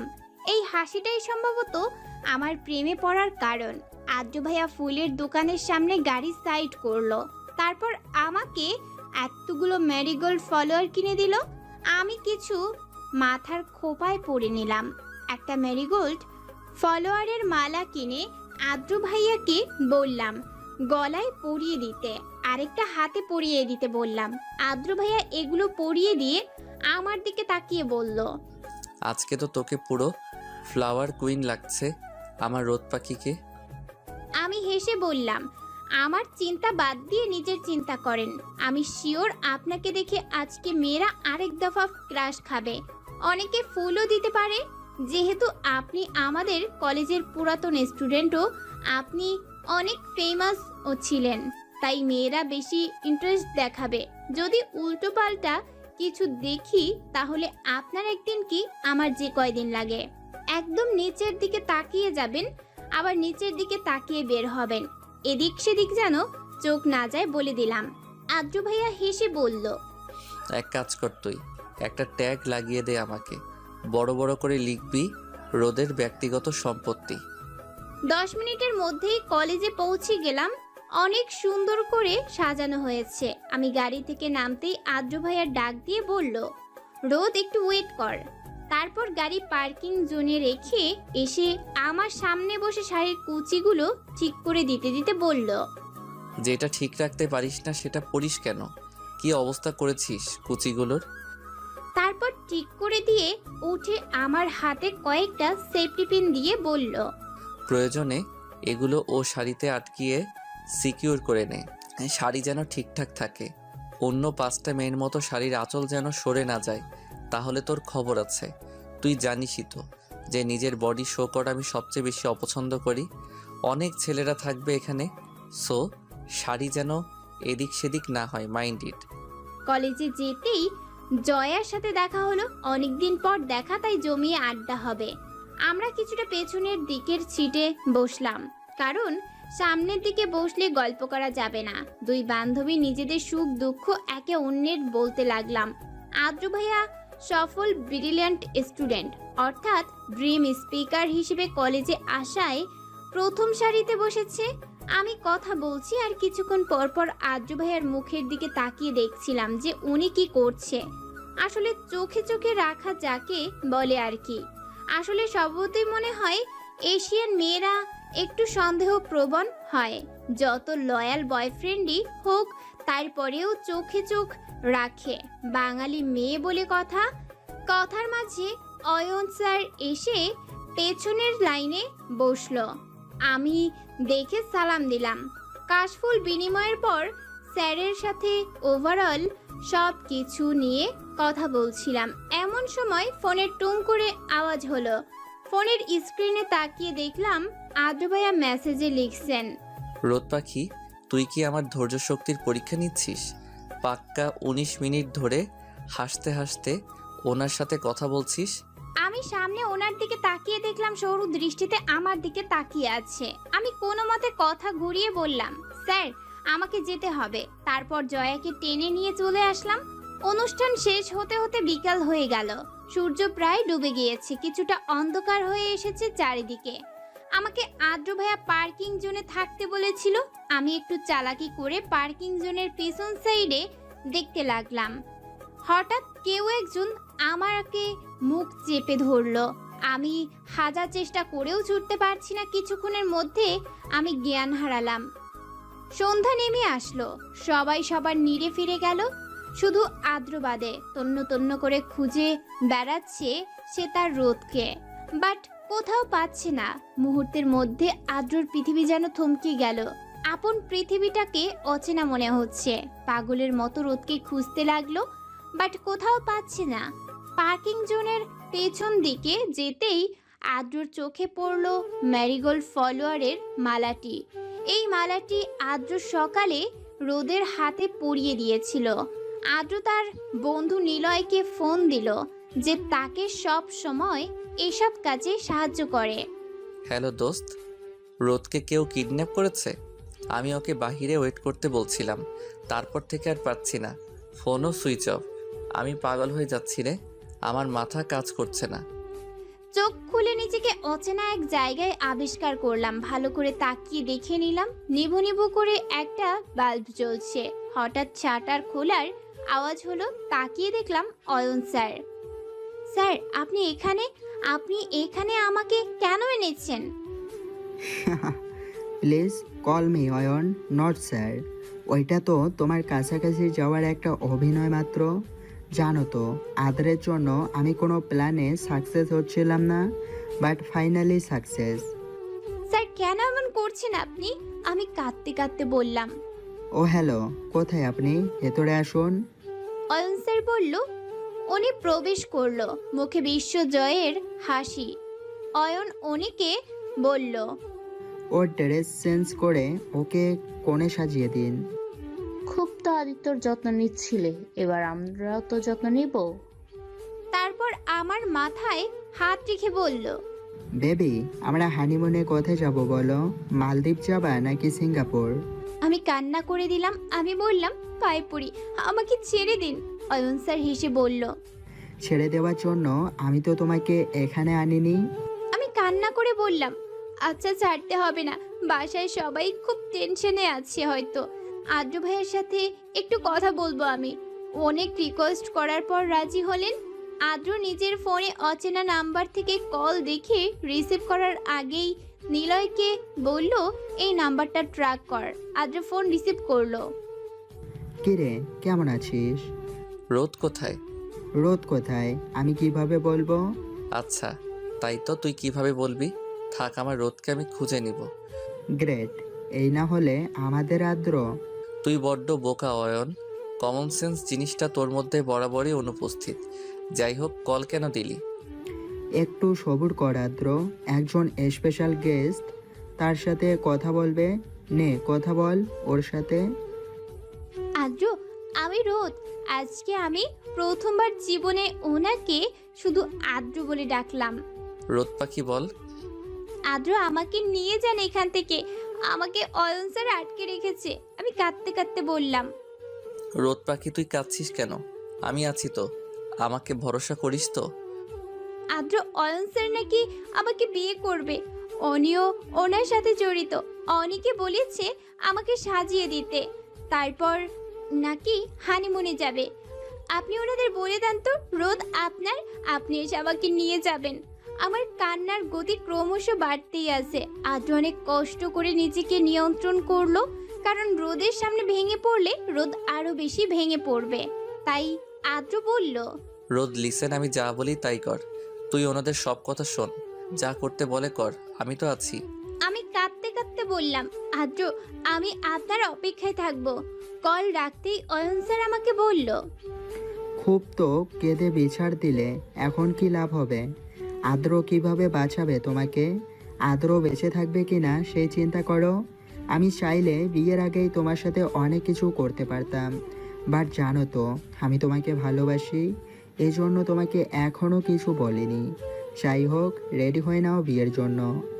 হ্যালো মা, বলো। কোথায় তুই? রাত 10টা বাজে, এত দেরি হচ্ছে কেন? অ্যাটলিস্ট রোদকে বাসায় দিয়ে তুই যা। আসলে মা, আমার এক ফ্রেন্ডের বার্থডে পার্টি আছে আজ, রোদকে ওখানে নিয়ে এসেছি, তোমরা ঘুমিয়ে পড়ো। আচ্ছা, রোদকে দে, আমি ওর সাথে কথা বলবো। আর তোর কণ্ঠ এমন শোনাচ্ছে কেন? তুই ঠিক আছিস তো? হ্যাঁ মা, আমি ঠিক আছি।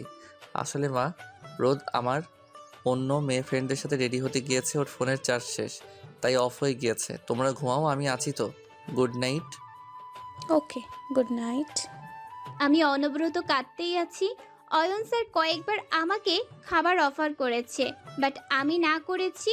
এখন আমি বুঝতেছি আদ্র ভাইয়া আমাকে কেন ওনার সাথে কথা বলতে না করেছিল। অনি রুমে প্রবেশ করলো। রোদ খাচ্ছ না যে?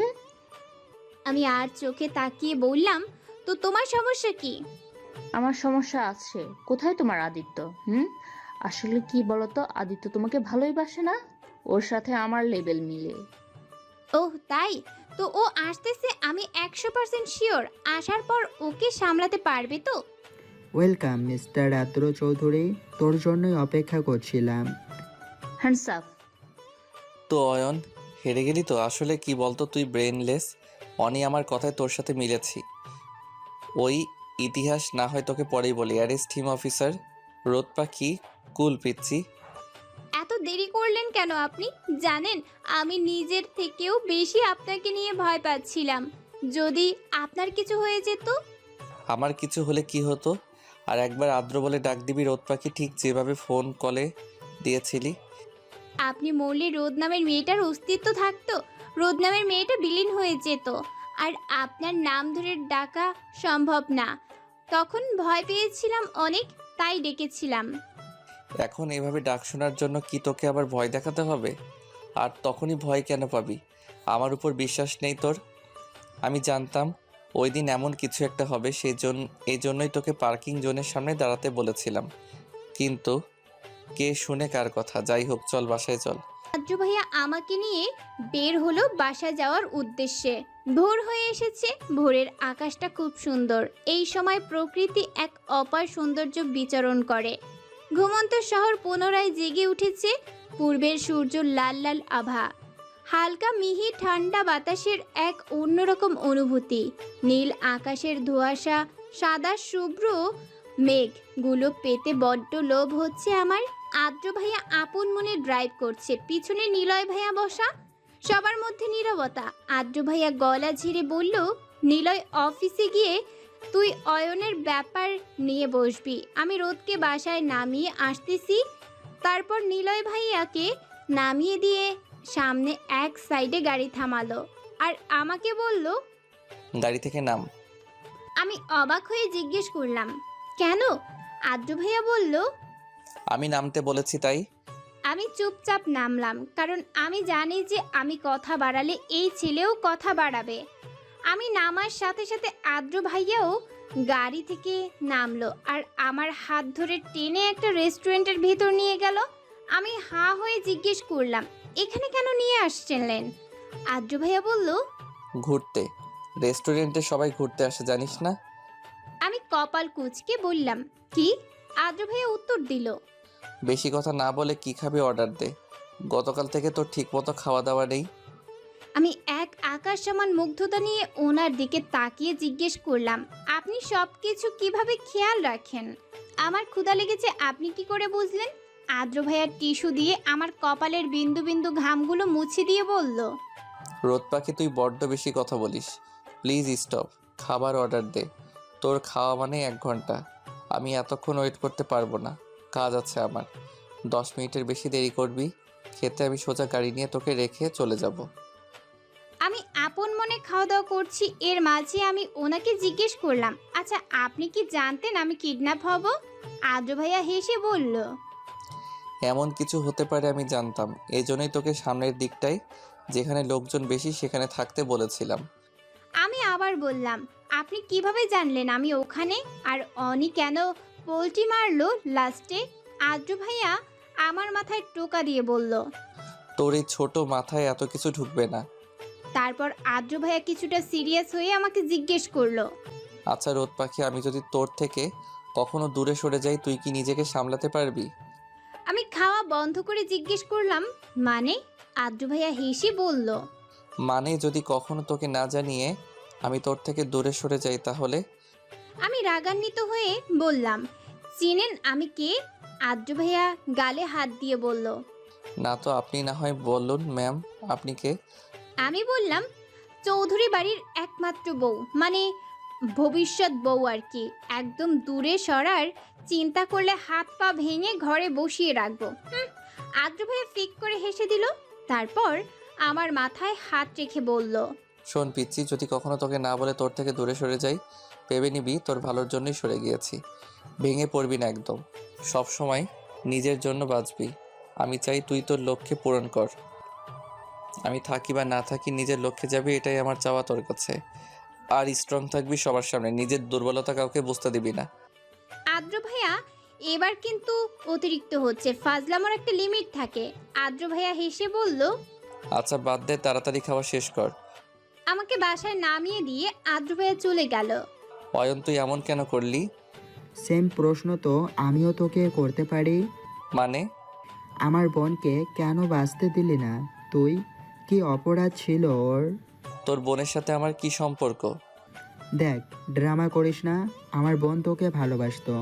তোর বোন আমাকে ভালোবাসতো, এটা কি আমার অপরাধ? তুই তো জানিসই আমি আরও অনেক আগে থেকে রোদকে ভালোবাসি। এখানে তোর বোন কোথা থেকে আসলো? আমার বোন তোর জন্য সুসাইড করেছে। তুই ওকে ভালোবাসলে এমন হতো না। আর ও যেদিন তোকে বলেছিল যে ভালোবাসে, ওই দিন তুই ভালো করে বললে এমন হতো না। আমার বোনকে হারানোর বেদনায় আমার বাবা স্ট্রোক করেছে। আমি নিঃস্ব হয়ে গিয়েছি শুধু তোর জন্য। আমার জন্য তোর বোন এমন করেছে, বাট তুই তো তখন আমাকে বলিসনি। আমি ওর ডায়েরি পড়ে পরে জেনেছি, তাই তোর সাথে আর যোগাযোগ করিনি। আমি চিন্তা করেছিলাম আমার ভালোবাসার বোনকে তুই কেড়ে নিয়েছিস, বাবাকে তুই কেড়ে নিয়েছিস, তাই তোর ভালোবাসা আমি কেড়ে নিব, তোর সাথে কোনো যোগাযোগ রাখবো না। ভালো তো, অনেক ভালো করেছিস। এটাই ছিল আমাদের ফ্রেন্ডশিপ, ছিল এটাই আমার পাওনা ছিল। আমি তোর থেকে এটা আশা করিনি। তুই জানিস ওই দিন কি হয়েছিল? কি হয়েছিল? আমি বন্ধুদের সাথে বসেছিলাম, তোর সম্ভবত কোনো এক্সাম ছিল। হঠাৎ করে তোর বোন আসে, এসে বলে, ভাইয়া তোমার সাথে একটু কথা ছিল। আমি হেসে বলেছিলাম, বলো। তোর বোন মানে আফরিন তখন বলেছিল, পার্সোনাল। তারপর আমি উঠে যাই। তোর বোন আমার হাতে কতগুলো রোজ দেয় আর বলে, ভাইয়া আমি তোমাকে ভালোবাসি। আমি তখন হেসে বলেছিলাম, সব ভাই তার বোনকে ভালোবাসে, আমিও তোমাকে অনেক ভালোবাসি কিউটি সিস্টার। আফরিন তারপর বলল, আমি আপনাকে ভাই হিসেবে না, অন্যভাবে ভালোবাসি। আমি হেসে বলেছিলাম যে তোমার এখন পড়াশোনার বয়স, এগুলো বাদ দাও। আর তোমার ভাই শুনলেও কষ্ট পাবে, আমার থেকে ভালো কাউকে তুমি পাবে। আর তুমি তো জানোই আমি রোদকে ভালোবাসি। ইনফ্যাক্ট তোমাকে আমি সবসময় বোনের চোখেই দেখেছি। যাও বাসায় যাও। কি হয়েছিল? আমি বললাম আফরিন তারপর বলল আমাকে, তুমি অন্য কাউকে ভালোবাসো? আমি যে তোমাকে ভালোবাসি, আমার কি হবে? আমি তোমাকে কখনো ভুলতে পারবো না। আমি মাথায় হাত রেখে বলেছিলাম আফরিনকে যে এটা আকর্ষণ সিস্টার, কেটে যাবে কিছুদিন পর। তুমি স্টাডিতে মন দাও, আমার থেকে ভালো কাউকে পাবে। আর কোনো কথা হয়নি। আফরিন তারপর অনেকজনকে দিয়েই প্রপোজাল দিয়েছিল, আমি না করে দিয়েছি। এখন অয়ন তুই বল, এখানে আমার দোষ কি? আমি ভেবেছিলাম তুই অপমান করেছিস। বিশ্বাস কর আফরিন, এজন্য এমন ডিসিশন নিবে আমি ভাবিনি। জানিস তো, আমার পৃথিবীতে আমার মা ছাড়া আর কেউ নেই। তোকে আমার পাশে তখন সবচেয়ে বেশি দরকার ছিল। এখন থেকে আছি তো সারা জীবন। আদ্র ভাইয়া গাড়ি থেকে নামিয়ে দেওয়ার পর বাসায় প্রবেশ করলাম। বাসায় গিয়ে দেখলাম স্বাভাবিক পরিস্থিতি। বুঝলাম কেউই তার মানে জানে না আমার কিডন্যাপের ব্যাপারে। তাই ভাবলাম কিছু বলবো না, কিন্তু আম্মুকে দেখে কান্না আটকাতে পারিনি। আম্মু জিজ্ঞেস করলো কি হয়েছে, আমি সব বললাম। আম্মু শুনে সাথে সাথে পাপাকে ডাক দিল আর পুপিকে কল দিল। সবাই সব শুনে একদম হাঁ হয়ে বসে আছে। আম্মু বারবার আদ্র ভাইয়াকে কল দিল, ফোনে চেষ্টা করছে বাট ফোন বন্ধ দেখাচ্ছে। আমরা সবাই ফুপির ফ্ল্যাটে, সবার কপালে চিন্তার ভাঁজ পড়ে গেল। আদ্র ভাইয়া ফোন সচরাচর বন্ধ থাকে না। আঙ্কেল অন্যদের মাধ্যমে যোগাযোগ করার চেষ্টা করছে। কিছুক্ষণের মধ্যে কলিং বেলের সাউন্ড পেলাম। আমি দৌড়ে গিয়ে দরজা খুলে দিলাম। দেখলাম একটি হাস্যোজ্জ্বল মুখ, প্রাণবন্ত চোখ নিয়ে আদ্র ভাইয়া এসেছে। ওনার ঠোঁটে সেই মারাত্মক হাসি যা আমাকে ঘায়েল করতে যথেষ্ট। কিন্তু এক নজর তাকিয়ে দেখি কেন যেন ওনার হাসিটা আমার ফেক মনে হয়েছে। আমি না বোঝার ভান করে বললাম, everything has a limit. What is this? জানেন ফুপ্পি, আঙ্কেল, পাপা, আম্মু সবাই কত টেনশন করছিল। এভাবে কেউ ফোন বন্ধ রাখে? আদ্র ভাইয়া আমার মাথায় হাত রেখে বলল, শুধু কি ওনারাই টেনশন করছিল নাকি অন্য কেউ টেনশন করছিল? আসলে আমার ফোনের চার্জ লো হয়ে গিয়েছিল। এর মধ্যেই বাকি সবাই এসে উপস্থিত হলো। সবাই ঘন্টাখানেক বকাবকি করলো, কি হলো সব কাহিনী শুনলো। কিন্তু কিছুক্ষণের মাঝে আমার মনে হলো আদ্র ভাইয়া কিছু লুকাচ্ছিল। যদিও আমি অনেকবার জিজ্ঞেস করেছি, কিন্তু উনি বলল কিছুই হয়নি। আমি চুপচাপ নিজের ঘরে চলে আসলাম, কারণ আমি এই আদ্র ভাইয়ার মাঝে আমার সেই পুরনো আদ্রকে পাচ্ছি না। যেন সম্পূর্ণ অচেনা একজন মানুষ মনে হচ্ছে।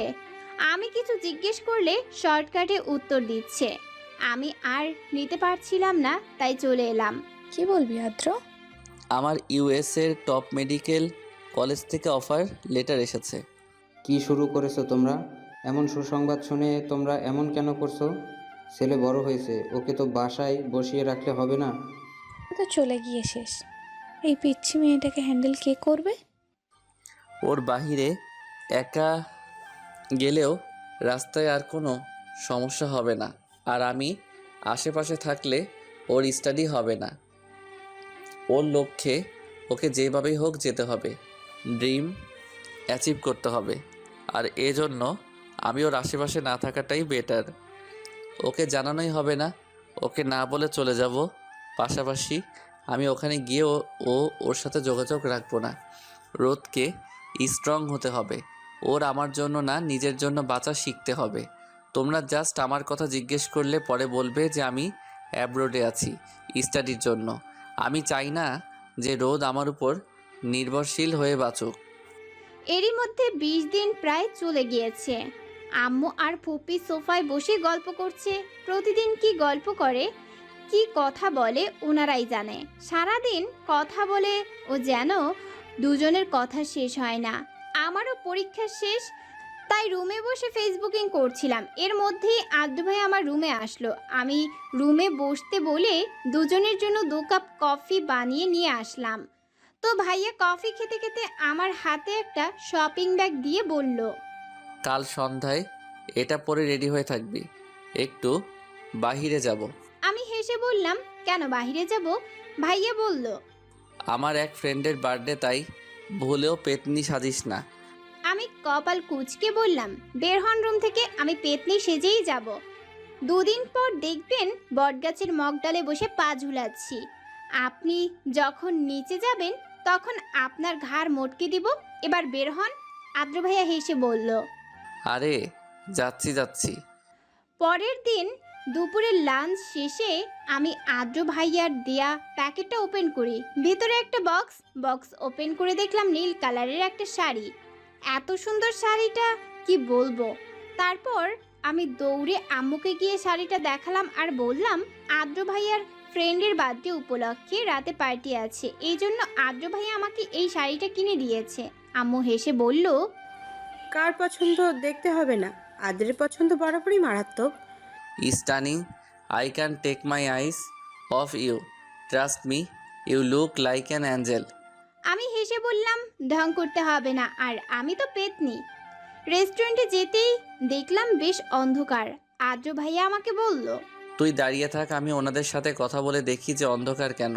আমি চুপচাপ দাঁড়িয়ে আছি। আমি বরাবরই অন্ধকার ভয় পাই। এর মধ্যে হঠাৎ আওয়াজ শুনতে পেলাম। আমি বুঝে ওঠার আগেই সবগুলো লাইট জ্বলে উঠল, আর উপর থেকে গোলাপের তর তাজা পাপড়ি পড়ছে আমার উপর। সামনে তাকিয়ে দেখলাম আদ্র ভাইয়া আমার দিকে এগিয়ে আসছে। ঠোঁটের কোণে এক চিরতে হাসি। এই হাসির প্রশংসা কিভাবে করতে হয় আমার জানা নেই। আমি জানি অনেকের কাছেই এই হাসিটা সাধারণ মনে হবে। হয়তো এই হাসিটা সাধারণই, কিন্তু আমার কাছে অসাধারণ। ওনার এই আউটফিটটা যেন ওনার জন্যই বানানো। ব্লু পাঞ্জাবি, নিচে প্যান্ট, হাতে ওয়াচ আর এলোমেলো চুল। উনি কাছে এসেই বলল, রোদ পাখি, ভালোবাসি তোকে। আমি হেসে বললাম, জানেন তো আপনার হাসি আমার সর্বকালের প্রিয়। আপনি হয়তো জানেন না সেই হাসিটা কতটা শক্তিশালী। ভাইয়া আমার মাথায় হাত রেখে বলল, আমি চাই আমার হাসির কারণ তুই হ। তুই সাথে বাঁচতে চাই রোদ। আমি আর আদ্র ভাইয়া মুখোমুখি দাঁড়ানো। আদ্র ভাইয়া আমার হাত ধরে বলল। রোদ চল বিয়ে করে ফেলি। আমি অবাকের উপর অবাক হলাম। তারপর জিজ্ঞেস করলাম, আর ইউ শিওর? এত তাড়াতাড়ি? আদ্র ভাইয়া হাসলো আর বলল, কে কখন কোথায় যায় বলা তো যায় না, আর মানুষের মন পরিবর্তনশীল। যেমন ধর, আমি কোনো কারণে দেশের বাইরে গেলাম, তো ওখানে গিয়ে মডার্ন কালচারের গার্ল দেখে তোকে আমার নাই ভালো লাগতে পারে, আবার আগামী 2 বছর পর তোরও আমাকে নাই ভালো লাগতে পারে। আমি ওনার হাত ধরে বললাম, কি আবল তাবল বলছেন? ভালোভাবে ভালো লাগবে না কেন? জানেন তো, ভালোবাসা কখনো পুরনো হয় না। ভালোবাসার কোনো পরিসমাপ্তি নেই। হয়তো মাঝে মাঝে অভিমান হয়, কিন্তু শেষ হয়ে যায় না। আদ্র ভাইয়ার সাথে সাথে হাঁটু গেড়ে বসে একটা রিং সামনে ধরে বলল, রোদ পাখি, ভালোবাসি তোকে। রোদ, আমি তোর উজ্জ্বল সূর্য হতে চাই। তোর প্রত্যেকটি শ্বাস প্রশ্বাসে নিজেকে অনুভব করতে চাই আমি। একসঙ্গে বড় হওয়া আমাদের জীবনের সর্বশ্রেষ্ঠ অধ্যায় হয়ে উঠতে পারে। চল এটিকে সত্যি করে তুলি। আমি হয়তো অন্যের মতো সাজিয়ে বিরাট পরিসরে তোকে প্রপোজ করিনি, কিন্তু বিশ্বাস কর, তোকে কখনো কষ্ট দিব না, তোকে কিছু নিয়েই ফোর্স করব না। কিন্তু আমি চাই আমাদের মধ্যে কমিটমেন্ট থাকুক। আমি তোকে হারাতে চাই না। সেই সময় আমার কি করা উচিত জানি না।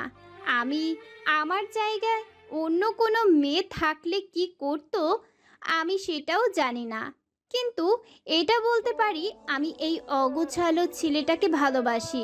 শুধু ভালোবাসাই না, ভীষণ রকমের ভালোবাসি। I am obsessed with this বয়। তাই আমি কোনো কিছু চিন্তা না করেই হাত বাড়ালাম। আমি এই মানুষটাকে অন্ধভাবে বিশ্বাস করি। আদ্র ভাইয়া নিচে হাঁটু ভাঁজ করে দিয়ে বসে আমাকে রিং পরিয়ে দিল। তারপর আমাকে বলল, জানিস, আমি পৃথিবীর 3 জন নারীকে সবচেয়ে বেশি ভালোবাসতে চাই। আমি আর চোখে তাকিয়ে বললাম, 3 জন? কে কে? আদ্র ভাইয়া বলল, প্রথমত আমার আম্মু, দ্বিতীয়ত তুই, আর তৃতীয়ত আরেকজন যাকে কিনা আমি মাথায় করে রাখবো। আদেশ করার আগে তার সামনে আমি সব কিছু নিয়ে হাজির হব। তার কোনো চাওয়া পাওয়া আমি অপূর্ণ রাখবো না। আমি এবার রেগে জিজ্ঞেস করলাম, হোয়াট? মানে আপনার লাইফে আরও কেউ আছে? আমি আগেই বলেছিলাম আপনি প্লে বয়। আমি জানতাম আমার সাথে এমন হবে। আদ্র ভাইয়া হেসে বলল, তুই সবসময় বেশি বুঝোস। আর ও মেয়েটা এখন নেই, ভবিষ্যতে হবে, এবং ওই মেয়ে তোকে মাম্মাম বলে ডাকবে। এতক্ষণ সব আমার মাথার উপর দিয়ে গেলেও আমি এবার বুঝলাম উনি কি বলতে চাচ্ছে। আমি হেসে দিলাম। 2 দিন কেটে গেল। আমি বাসায়, আম্মু ও শুধু ফুপির ফ্ল্যাটে যায়। সকালে দেখলাম আম্মুর চোখ ফোলা। আমি জিজ্ঞেস করলাম, কি হয়েছে, তুমি কি কান্না করেছো? আম্মু হেসে বলল, কই না তো। আমার শরীরটাও ভালো নেই, তাই আমি রুম থেকে বের হইনি। 2 দিন আদ্র ভাইয়ার সাথেও দেখা হয়নি, একবারও দেখা হয়নি। উনি তো প্রতিদিন একবার হলেও আসে, বাট এবার কেন আসেনি সেই অভিমানে মেসেজ দিতে গিয়ে দেখলাম মেসেজ দেয়া যাচ্ছে না, আনঅ্যাভেলেবল লেখা। কল দিলাম, তাও পেলাম না। আকাশ সমান অভিমান নিয়ে ফুপির ফ্ল্যাটে গেলাম। গিয়ে দেখলাম ফুপি কান্না করছে। জিজ্ঞেস করতেই বলল কিছু না। আমি চিন্তা করলাম আদ্র ভাইয়ার থেকে ডিটেলস জানবো। আদ্র ভাইয়ার রুমে যেতেই টেবিলের উপর একটা চিঠি দেখলাম। ওনাকে রুমেও দেখলাম না। প্রিয় রোদ পাখি, আমি জানতাম তুই আমার রুমে অভিমান নিয়ে আমাকে খুঁজতে আসবি, কিন্তু আমারও কিছু করার ছিল না। আমার ইউএসের টপ মেডিকেল কলেজ থেকে অফার লেটার এসেছে। আমি ইচ্ছে করে তোকে জানাইনি, কারণ তুই ভেঙে পড়বি। আমার সাথে চাইলেও যোগাযোগ করতে পারবি না। প্লিজ যোগাযোগ করার চেষ্টাও করিস না। লাইফে ভালো কিছু পেতে স্যাক্রিফাইস করতে হয়। আমি কবে আসব সেটা জানি না, কিন্তু তোকে কথা দিলাম, যখন তুই সাকসেস হবি তখন হঠাৎ কোনো দিন এসে তোকে সারপ্রাইজ দিব। অনেক ভালোবাসি তোকে। কমিটমেন্ট ভুলে যাস না। তুই আমার ফিক্সড করা। তোর প্রতি আমার ভালোবাসা কখনোই কমবে না, কয়েক বছর পর আরও দ্বিগুণ হবে। তুই নিজেই তো বলেছিলি দূরত্ব কখনো ভালোবাসা কমায় না, ভালোবাসা কখনো শেষ হয় না। আমি জানি তুই আমার জন্য অপেক্ষা করবি। আমি সেদিনই আসব যেদিন তুই নিজের জন্য বাঁচতে শিখবি, নিজের জন্য হাসতে শিখবি এবং আমাকে ছাড়াও বাঁচতে শিখবি, নিজের জন্য বাঁচবি। আর পিচ্ছি ভুলেও এখন কান্না করবি না। এক ফোঁটা চোখের পানিও যে না পড়ে। কলেজে যাওয়া রাস্তায় তোর কখনো সমস্যা হবে না। আমার সেট করা কিছু লোক আছে যারা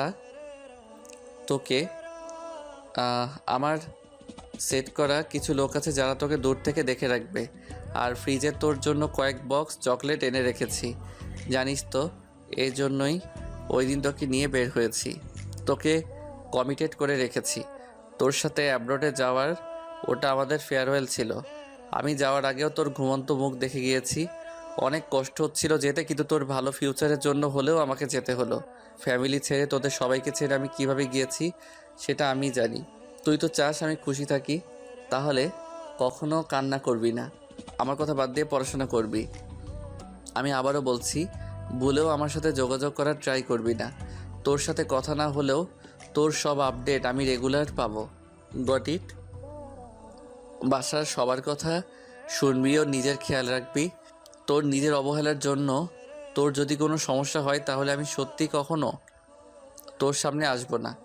ইতি, আদ্র চৌধুরী। চিঠিটা পড়ে যেন আমার পৃথিবী থমকে কেন গেল। আমার মনে হলো আমি স্বপ্নের মধ্যে আছি। কি করে কিভাবে কি হলো আমি বুঝতে পারলাম না। নিজেকে কোনোভাবেই বোঝাতে পারছিলাম না উনি কিভাবে গেল আমাকে না বলে।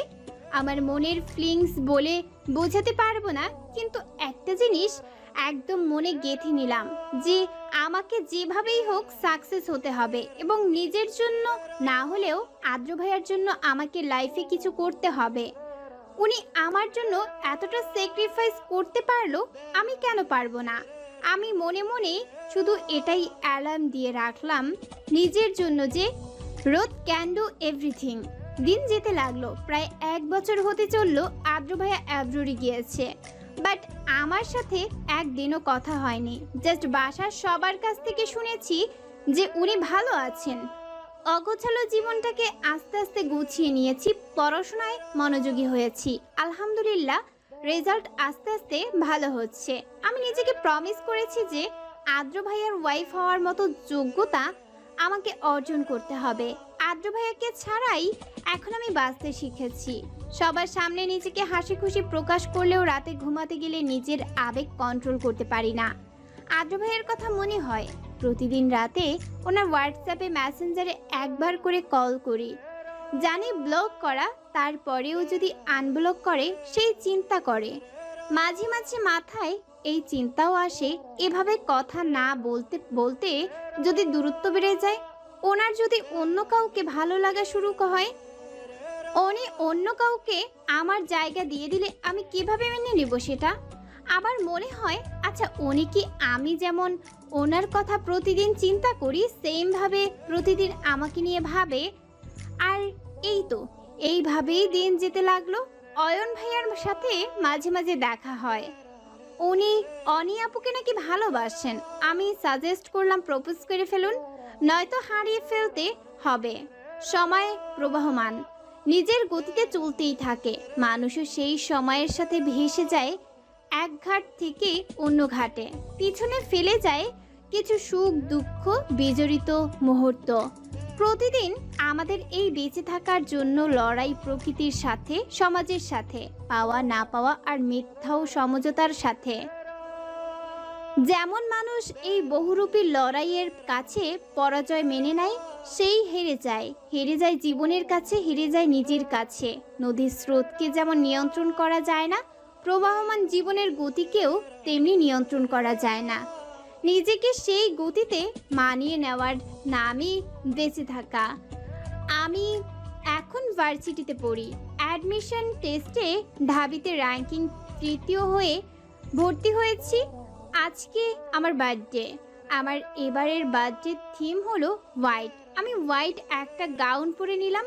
নো মেকআপ লুক করা হয়েছে আমার ফেসে। বিরাট পরিসরে এবার বার্থডে পালন করা হচ্ছে। পাপা বলল এবারের বার্থডে নাকি স্মরণীয় করে রাখতে চায়, তাই যদিও অনেক অনেক খুশি লাগছিল, বাট আমি আদ্র ভাইয়াকে মিস করছি।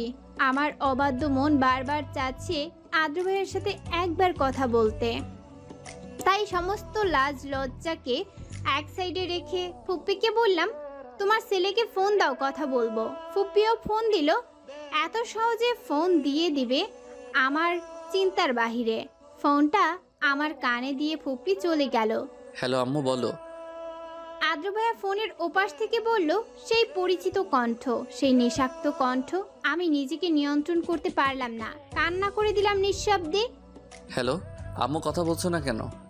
আমি অনেক কষ্টে কান্না বন্ধ করে বললাম, আদ্র ভাইয়া, আমি রোদ। ও রোদ, বলো। কিন্তু আমি অবাক হলাম যে উনি একবারও জিজ্ঞেস করলেন না যে কেমন আছি। আর আমার বার্থডে তো উনি কখনোই ভুলে না, বাট এখন ভুলে গিয়েছে হয়তো, তাই উইশ করেননি। অভিমানের খাতা বন্ধ করে দূরে রেখে আমি জিজ্ঞেস করলাম, কেমন আছেন?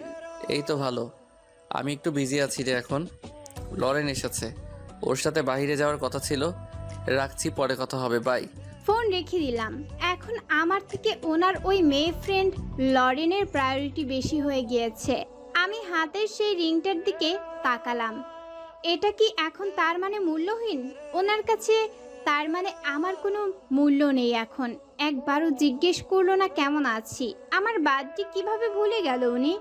হয়তো আমার বয়স আগের চেয়ে বেড়েছে, কিন্তু ওনার প্রতি ফিলিংসটা সেই টিনেজ টাইমের মতোই রয়েছে। এখনো সেই বাচ্চামোগুলো আশা করছিলাম। কতটা বোকা আমি আমার রুমে এসে দরজা বন্ধ করে কান্না করলাম।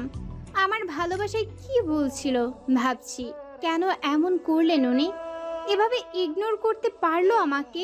এরই মধ্যে দরজায় অনি আপু নক করলো বাইরে স্টেজে যাওয়ার জন্য।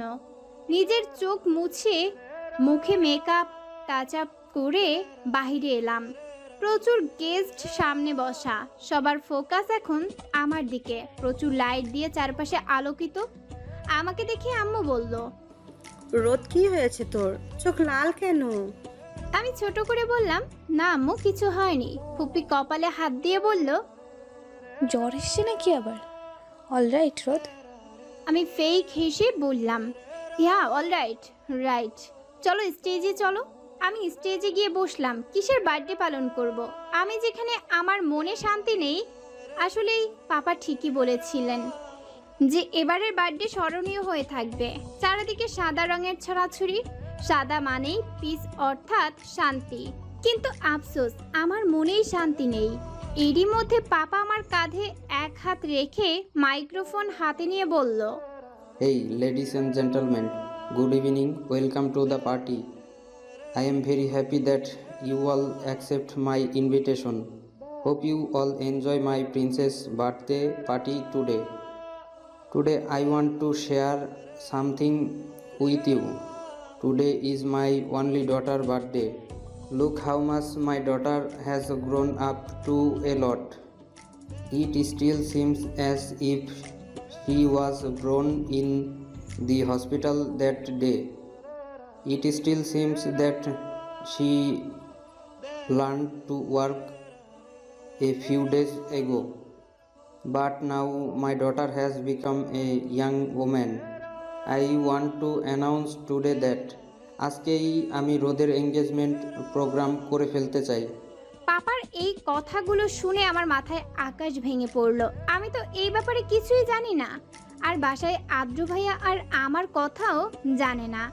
আর আমি আজকে সবার সামনে কিভাবে পাপাকে জানাবো আমি আদ্র ভাইয়াকে ভালোবাসি, যেখানে আদ্র ভাইয়া আমাকে কোনো পাত্তাই দেয় না আর চেনে না, জানি না।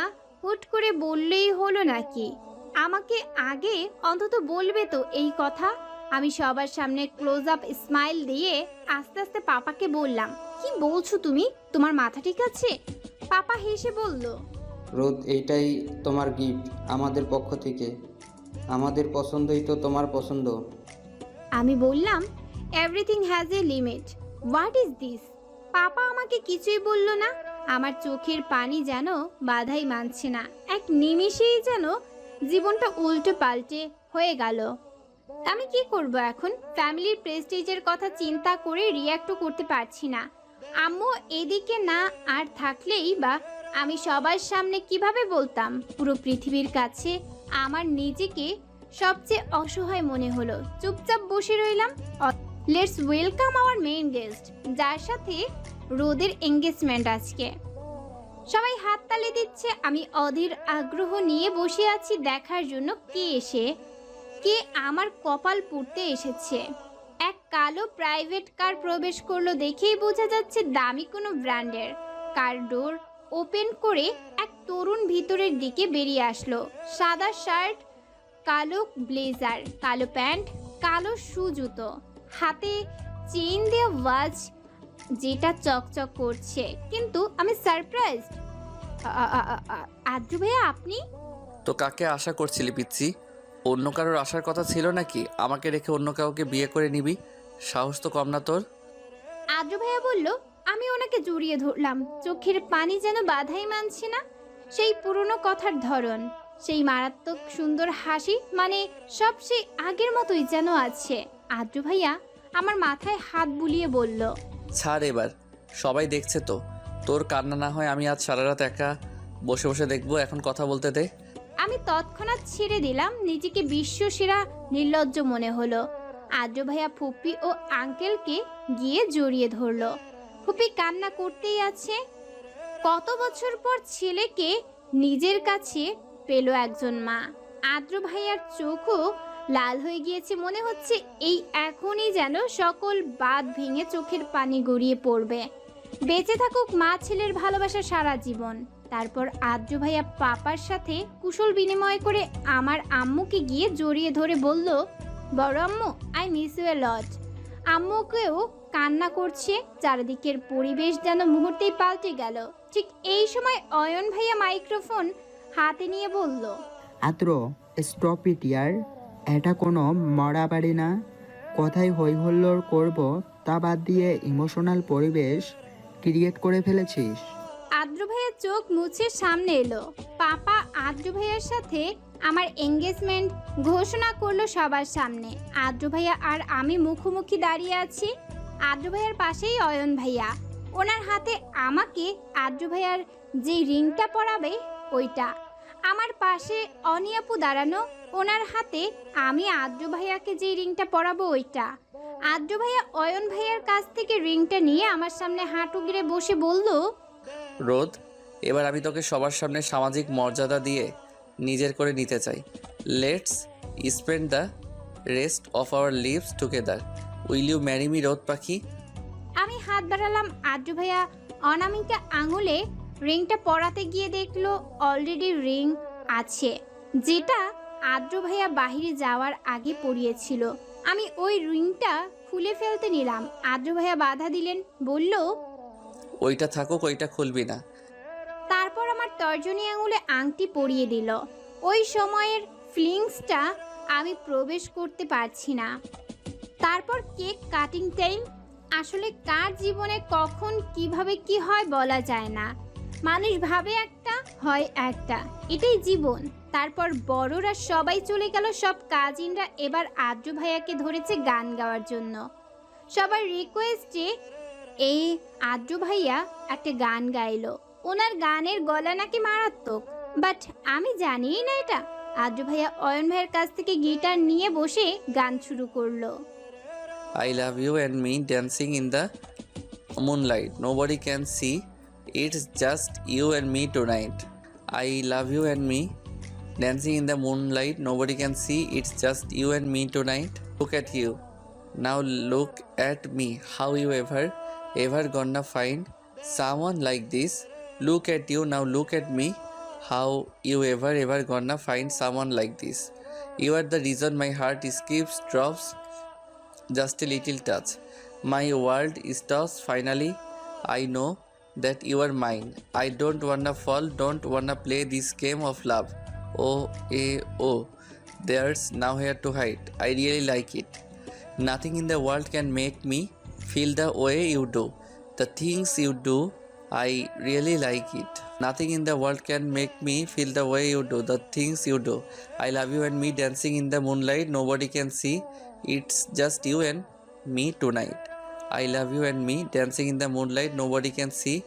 It's just you and me tonight. বাকিটা নিজ দায়িত্বে শুনে নেবেন। রাতের অনুষ্ঠান শেষে বাসায় আসতে আসতে অনেকটাই দেরি হলো। ক্লান্ত শরীর নিয়ে সবাই সবার রুমে চলে আসলাম। হঠাৎ ফোনে দেখি মেসেজের নোটিফিকেশন। হাতে নিয়ে দেখলাম আদ্র ভাইয়ার মেসেজ। রোদ পাখি, আমি ছাদে অপেক্ষা করছি, যদি ইচ্ছে হয় চলে আসতে পারিস।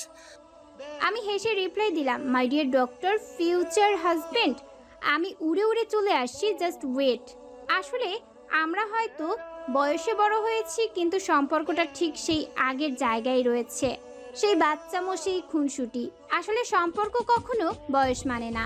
সত্যি ভালোবাসা থাকলে বৃদ্ধ বয়সেও ভালোবাসাটা সেই আগের মতোই থাকে। আমিও ওনার কথা মতো ছাদের উদ্দেশ্যে রওনা হলাম। শীতের রাত, শহরে শীত তেমন বোঝা না গেলেও কিছুটা কুয়াশা থাকে রাতে। আমি একটা চাদর পেঁচিয়ে নিলাম। আমার রুমে সব সময় কফির সব জিনিসপত্র, কেটলি থাকে শুরু করে সব থাকে, তাই 2 মগ কফির সাথে নিচে চুপি চুপি ছাদের উদ্দেশ্যে বের হলাম। রাতের ঘুমন্ত শহর আসলেই অনেক সুন্দর, নীরব নিস্তব্ধ পরিবেশ। এসে দেখলাম আদ্র ভাইয়া দোলনায় বসে আছে। ওনাকে দেখেই বোঝা যাচ্ছে উনি ক্লান্ত। আমি এসে কফি এগিয়ে দিয়ে বললাম, এই যে মিস্টার, এত ক্লান্ত শরীর নিয়ে কি দরকার ছিল এই শীতের মধ্যে ছাদে আসার? আদ্র ভাইয়া হেসে বলল, কত বছর হলো তোকে দেখি না। পার্টিতে তো জাস্ট অল্প একটু দেখেছি, তাও আবার মেকআপ করা। আমি আমার ন্যাচারাল রোদ পাখিকে ভালোবাসি, ওসব ফেক চেহারাটাকে না। আচ্ছা আপনি এমন কিভাবে? একে তো আমাকে না জানিয়ে চলে গিয়েছেন, তার উপর আপনাকে আমি ফোন দেওয়ার পর এমন ব্যবহার দেখে মনের অবস্থা কি হয়েছিল কোনো আইডিয়া আছে? যাই হোক, এখন আপনি ডক্টর হয়েছেন, সবাই আমাকে বলবে ডক্টরের বউ। বাহ, ফিল প্রাউড। আমি যদি তখন না যেতাম তাহলে তুই এই জায়গায় আসতে পারতি না। তখন সারাদিন আমাকে নিয়েই ভাবতি। আমি এই রোদটাতেই চাচ্ছিলাম। জানিস তো আমার যেটা অনেক কষ্ট হচ্ছিল। আমার ভিতরে যে কী চলছে সেটা বলে বোঝাতে পারবো না। জানিস তো, সময় পেলেই ফোনের ওয়ালপেপারটা দেখতাম, তোর কলেজের সেই বসন্ত বরণের দিনের শাড়ি ও ফুল পরা ছবিটা দেখেও মনে হতো এই তো আর কিছুদিন, তারপরে রোদকে আমি নিজের করে নিব। আচ্ছা, আপনার ওখানের সুন্দর সুন্দর মডার্ন কোনো মেয়েদের ভালো লাগেনি? ওহো, যখন কেউ একজনের মোহ সুন্দরে আটকায়, তখন চারপাশে হাজার হাজার সুন্দর মেয়ে থাকলেও সেই সুন্দর ভালো লাগে না। তখন তার কাছে সুন্দর মানে সেই মানুষটি যার মোহে সে আটকিয়েছে। কফিটা শেষ করেন তাড়াতাড়ি, ডক্টর বয়ফ্রেন্ড। ও, আমি তো ভুলেই গিয়েছিলাম আমার রোদ পাখি এখন বড় হয়েছে, নিজে নিজে কফিও বানাতে পারে। কিন্তু আমার কাছে তুই সেই আগের অগোছালো পিচ্চিটাই রয়ে গেছিস। আমি এখন ভার্সিটিতে পড়ি, সো ডোন্ট কল মি পিচ্ছি, কল মি মিসেস আদ্র বা ডক্টর ওয়াইফও বলতে পারেন। আদ্র ভাইয়া হাসলো আর বলল, ভালোবাসি তোকে পিচ্ছি। আমি অন্যদের মতো বলবো না যে আমার সাথে সারা জীবন থাকতে হবে।